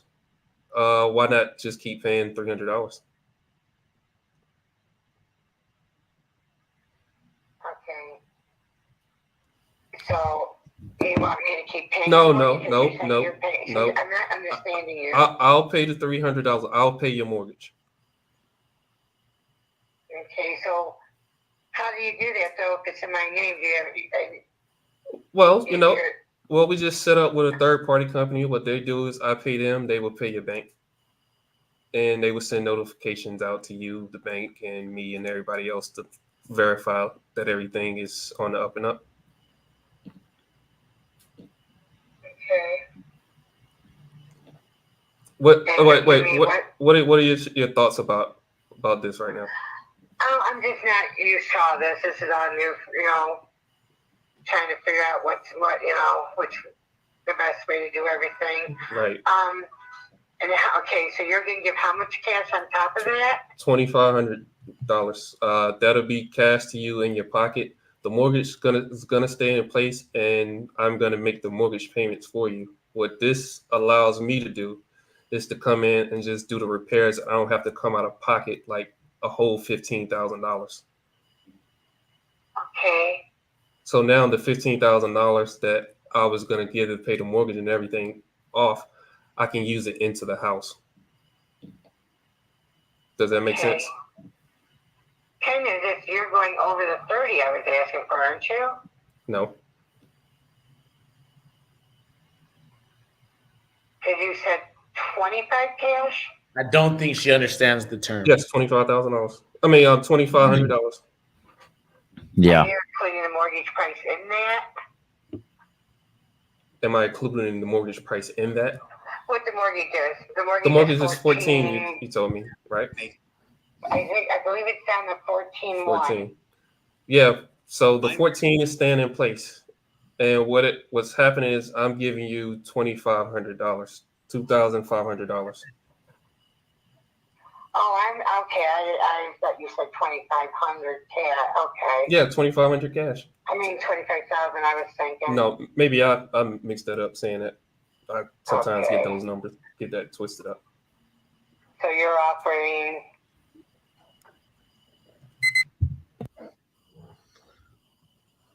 There it is. That was time. That was time. Well, that was 30 minutes. 30 minutes on the call.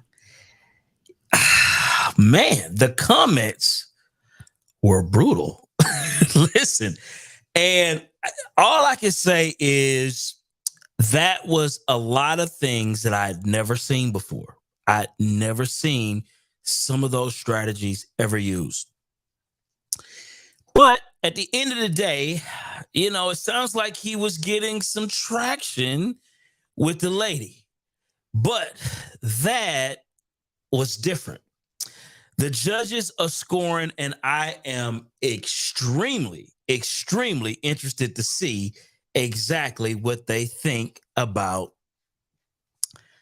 that call. Tell me, the comments right now are going absolutely ape shit in the comments right now, and I got to be honest with you. A couple of times, I didn't know exactly where the angle was going, right? But I'm always open to learning something new, and we're gonna see. Listen, let's see what the judges are saying. I think Liam is already done. Let's go ahead and get Liam up. And can we get Liam up? Liam, what were your thoughts about this call? Yeah. The first thing I want to say is everybody in here in the chat who is speaking in a disrespectful manner, I don't vibe with that, guys. He is up here in front of hundreds of people live. That will break some people. Some people don't work well under that type of pressure. Unfortunately, that was one of those instances. I don't think we really need to go too deep into the calls here. It wasn't his best performance today. The lack of confidence, lack of direction. I think that he could have benefited from some better preparation. He's in the Bahamas right now. He's not in his usual environment. There's some factors that are going into it, but man, for him just to get out here to make dials in front of everybody, and I'm sure he was feeling that, man, I'm not at my highest level of operating right now, but to continue to push through that in front of all these people, man, I mean, that takes some guts. I think that takes more balls to push through that than what anybody else has done today during this competition. So keep that in mind, everybody. Keep that in mind. There's a lot of eyeballs here. There's a lot of pressure on these people. Keep that in mind. Wow. So the score, let's break this down. What we got here, Liam? I think what the main thing for the baseline I would have liked to see is just a level of assertiveness and confidence. If he had had that, it would have leveled him up probably 3 or 4 times. If he had just found that within himself. Because listen, he qualified for a reason. He got through auditions to get here. That was a submission process and an audition process. He passed under our judges' radars. He was clearly good enough in that, so he made it here, and I just think that it was the eyeballs and the pressure that affected him too much. Yeah, it happens. It happens to the best of us. So listen, thank you for that, Liam. Let's go ahead and get Brandon up here so we can see what Brandon's thoughts were on this particular call. I mean, man, I want to give Jamar a big round of applause. Like I said, like Liam was saying, I think that a lot of people were a little too brutal in the comments. But it takes a lot to come up on here and be judged on a scale. You know, as he was saying, he may not be in the right setting. He may be having something going on. He might have been on some Mai Tais. I don't know. You in the Bahamas, right? It's Thursday. I don't know, right? But you know, unfortunately, obviously, it is a competition. We are here to judge based on, you know, people's performance. So I don't know if they can bring up my scorecard. What I want this to be for everybody is more of a teaching moment. And I'm gonna break it down this way, right? Some of the things that I saw or that I heard from Jamar were things like, you know, when she talked about being paralyzed, he said, that sucks, right? These are things that you kind of don't want to say, right? You want to be able to be on the same side as the actual seller. So here's a couple things that I would recommend, guys, when it comes down to doing these things. Number one, understand that there's not really a script out there. There's a process. All right. You want to learn a process because scripts come and go. Typically, what I like to do is look at timeline, ownership, occupancy, and motivation. Those are the things that I go by, and I'm trying to literally get as much rapport as possible. After that, I eliminate all the competitors. And then after that, I go into what's called SMART, save money, risk, and time. And I think that if you can go through that piece of it when it comes down to talking to any seller, you should be able to go ahead and get that deal in their contract. Like I said, big shout out to Jamar. I keep my head high. It takes a lot to come up on here. I just wanted to give you, you know, your kudos and your flowers, you know, for making it this far, brother. Listen, thank you for that. Man, let's get Nick up here, man. That, you know, that's as honest and straightforward as you can be. Nick, I mean, you saw what we saw. What's your take? It wasn't his best day. Okay. It just wasn't his best day. I don't know exactly what he was trying to accomplish, because I feel like we didn't see what the judges saw in the preliminary you know, assessment before this competition. So I don't believe it was his best day. To follow up with that, it is challenging. It is difficult. The white lights are very bright, and I didn't take a look at the comments, but I'll tell you this: the majority of people, you know, don't understand the level of difficulty that it takes to get up here and perform at a high level and really put their skill set on display. So, you know, I just think it wasn't his best day, and I'd love to see him come back, you know, maybe, you know, hop on some you know, some lives and really be able to redeem himself, because I think you know, everybody is going to have something like this happen. So I'd love to see him rebound and really show us what the judges in the preliminary round saw. This is my score. Pretty black and white. You know, definitely on the lower side because it wasn't his best performance. Number one, rapport, I scored him a 2, right? I felt as if the report that he was building was irrelevant for the most part, but there was still some type of connection being built. I just wish it was more relevancy and just more direction. Negotiations, I felt there was little to none. I gave him a 1. I felt that in the negotiation process, you got to be firm, you got to be concrete, and you got to be confident, and you got to be quick. And he lacked that today. Creative option, didn't hear much of it. Didn't like the delivery, nor I didn't get the vibration or see a creative option. So I scored it a 0. Handling objections. I felt as if he had a couple good sayings in there. He had a couple, instances where he was able to, handle an objection, but he didn't really follow up with reasoning behind it, right? And I would have loved to see more of that. And then last but not least, the identifying the pain. I scored him a 2 because I felt on that last call, she was in a tough spot. And he acknowledged that. She sounded lost and she sounded confused and she didn't understand the creative part that he was trying to structure. So I definitely give Jamar some credit because he was trying to get something signed. She just didn't know what it was. And she was confused about the 2,500. She was confused about the 30,000. She was confused in general. So to conclude, for everybody watching, and I loved what Brandon said, there's not a script, it's a process for me. Mine is even shorter. It's open. Are they open to an offer? Yes or no, right? And if they're a warm lead like this, they definitely are. Number 2, condition.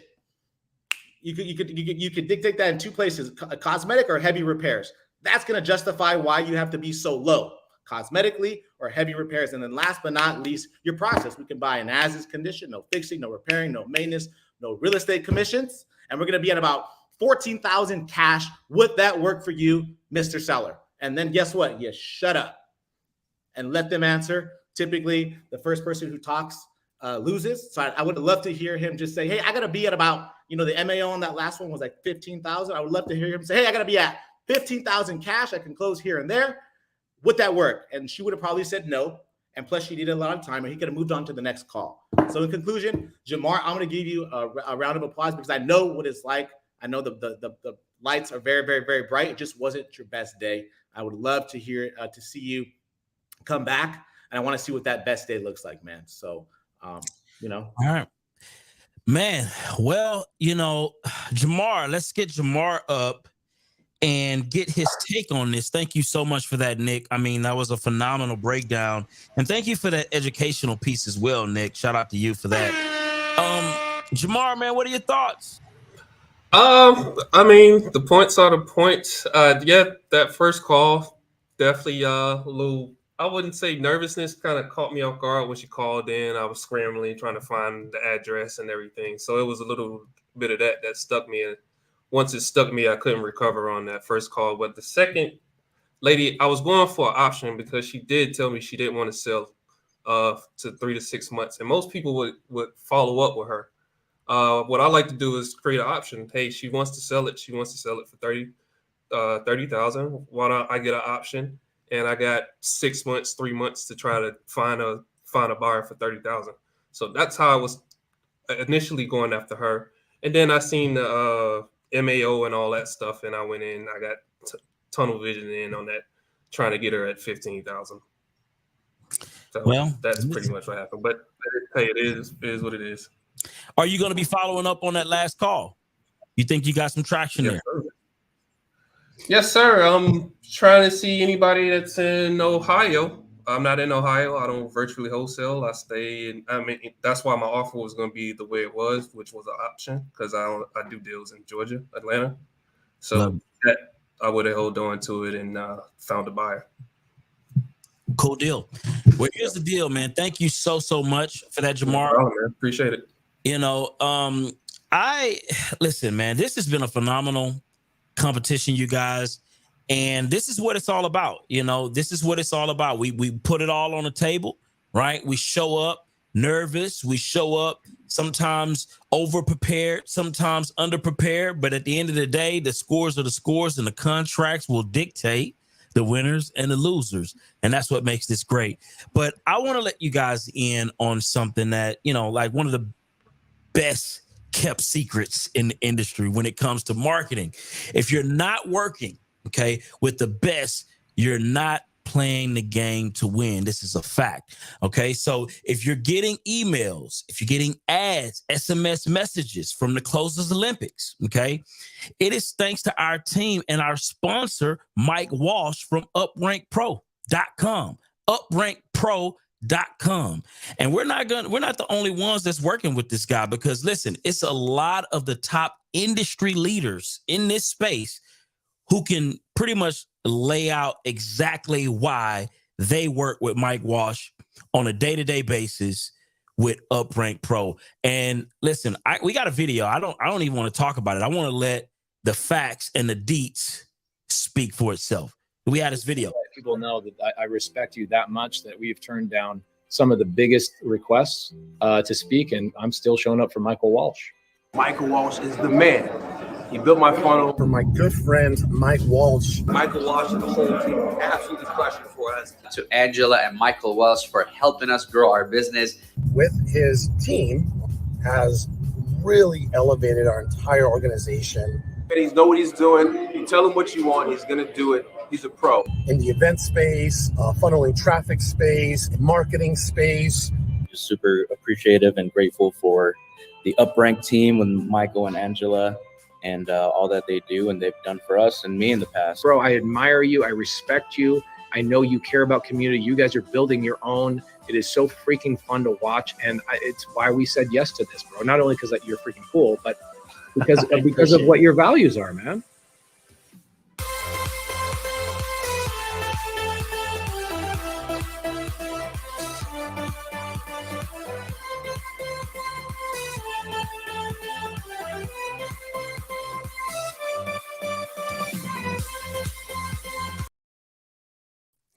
Awesome stuff. Awesome stuff. Listen, please go to uprank.com, uprankpro.com right now and book a call. Get a free ebook and let them know that the Closers Olympics sent you, and you will get you a free bonus. Make sure you check out uprankpro.com and tell Mike Walsh I said, my guy, deuces. You know what I mean? But here's the deal. I want you to also know that, listen, we're going to get to the bonuses. We're getting to the bonuses.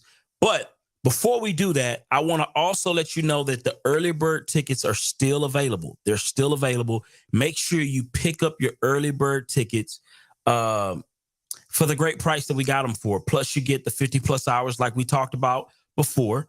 I know you guys are ready to hear who is the winner, and I'm ready to hear who's the winner as well. But make sure that you get your tickets right now as we speak.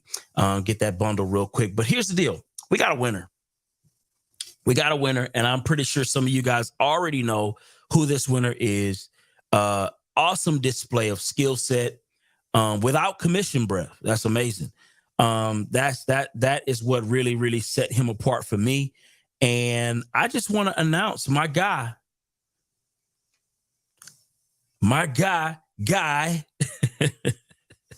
Anthony Guy Carmona in the building as the winner of the round 5 qualifiers for the Closers Olympics. How do you feel, my guy? Feels good, man. I appreciate, shout out to all like the Closers Olympics team for setting everything up.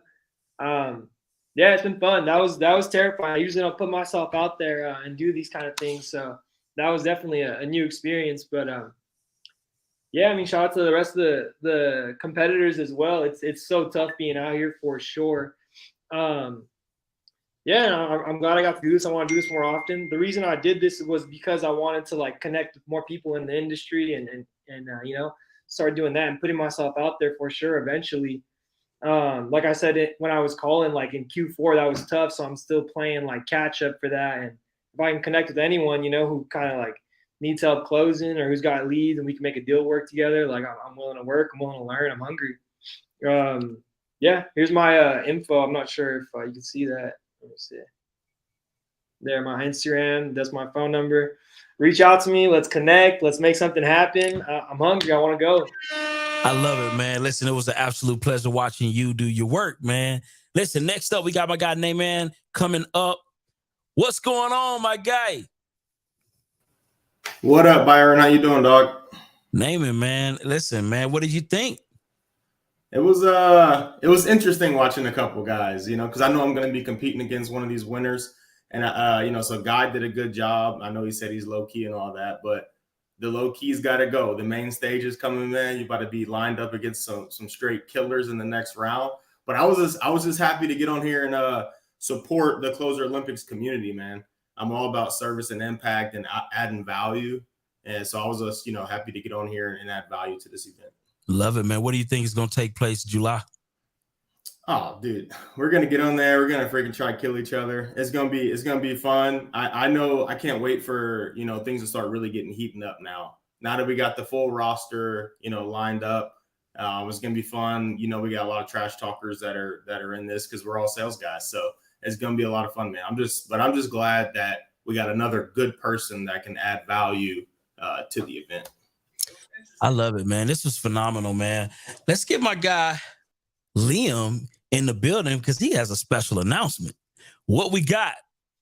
Well, everybody, first I want to thank you guys for showing up and giving us a little piece of your time this day, this week. I know that this event was 3 hours and 45 minutes long. Guy Carmona came out on top, but here's the thing. We ain't done. We are not done. Because in the chat, we have some excellent high-level closers that are already in the very highest level that people are qualifying for. So we're going to have Munif Saza, Max Jimenez, and Daniel Quijano. We're all going to do a qualifiers after party. It's going to be on the Speed to Lead YouTube channel. So just head over there. And as soon as we wrap this up, which is right after me here, we're going to pop on live there, do the same thing, get some dials in, talk sales, maybe get a deal or two done. That's it. Wow. Amazing. Listen, man, what are your thoughts, man, on this fifth round, man? What are your thoughts just in general on what we just got a chance to witness? Man, it was strong competition, but it's only going to get stronger. So I hope that Guy gets himself prepared. I hope that he goes in and trains in the lab every single day because he is going to need it. Guys, RJ Bates won last year, 2021, the last one that we had. He is currently on a 50-day challenge where he is doing 50 deals in 50 states in 50 days. He has been on the phone for 8 hours a day for the last 35 days. He's going to be doing it for the next couple weeks too. He is preparing. You guys have got to beat that. So, Guy, you got to get yourself ready for that, man. Wow. Well, listen, practice makes perfect. I just want to say thank you for everybody who came out to the fifth runner-up to see who will be the #1 challenger on July. And we're going to see exactly who deserves to be the absolute champion. And listen, make sure you pick up your tickets, your early bird tickets right now as we speak, because July 28th through the 31st, we're going to be putting it down. Listen, all holes barred. It's going to be straight warfare in terms of sales. So make sure that you get your early bird tickets right now and that bundle so we can take it to the next level. But with that being said, I think we got another classic in the books. And we're going to see y'all in July, baby. Yes, indeed.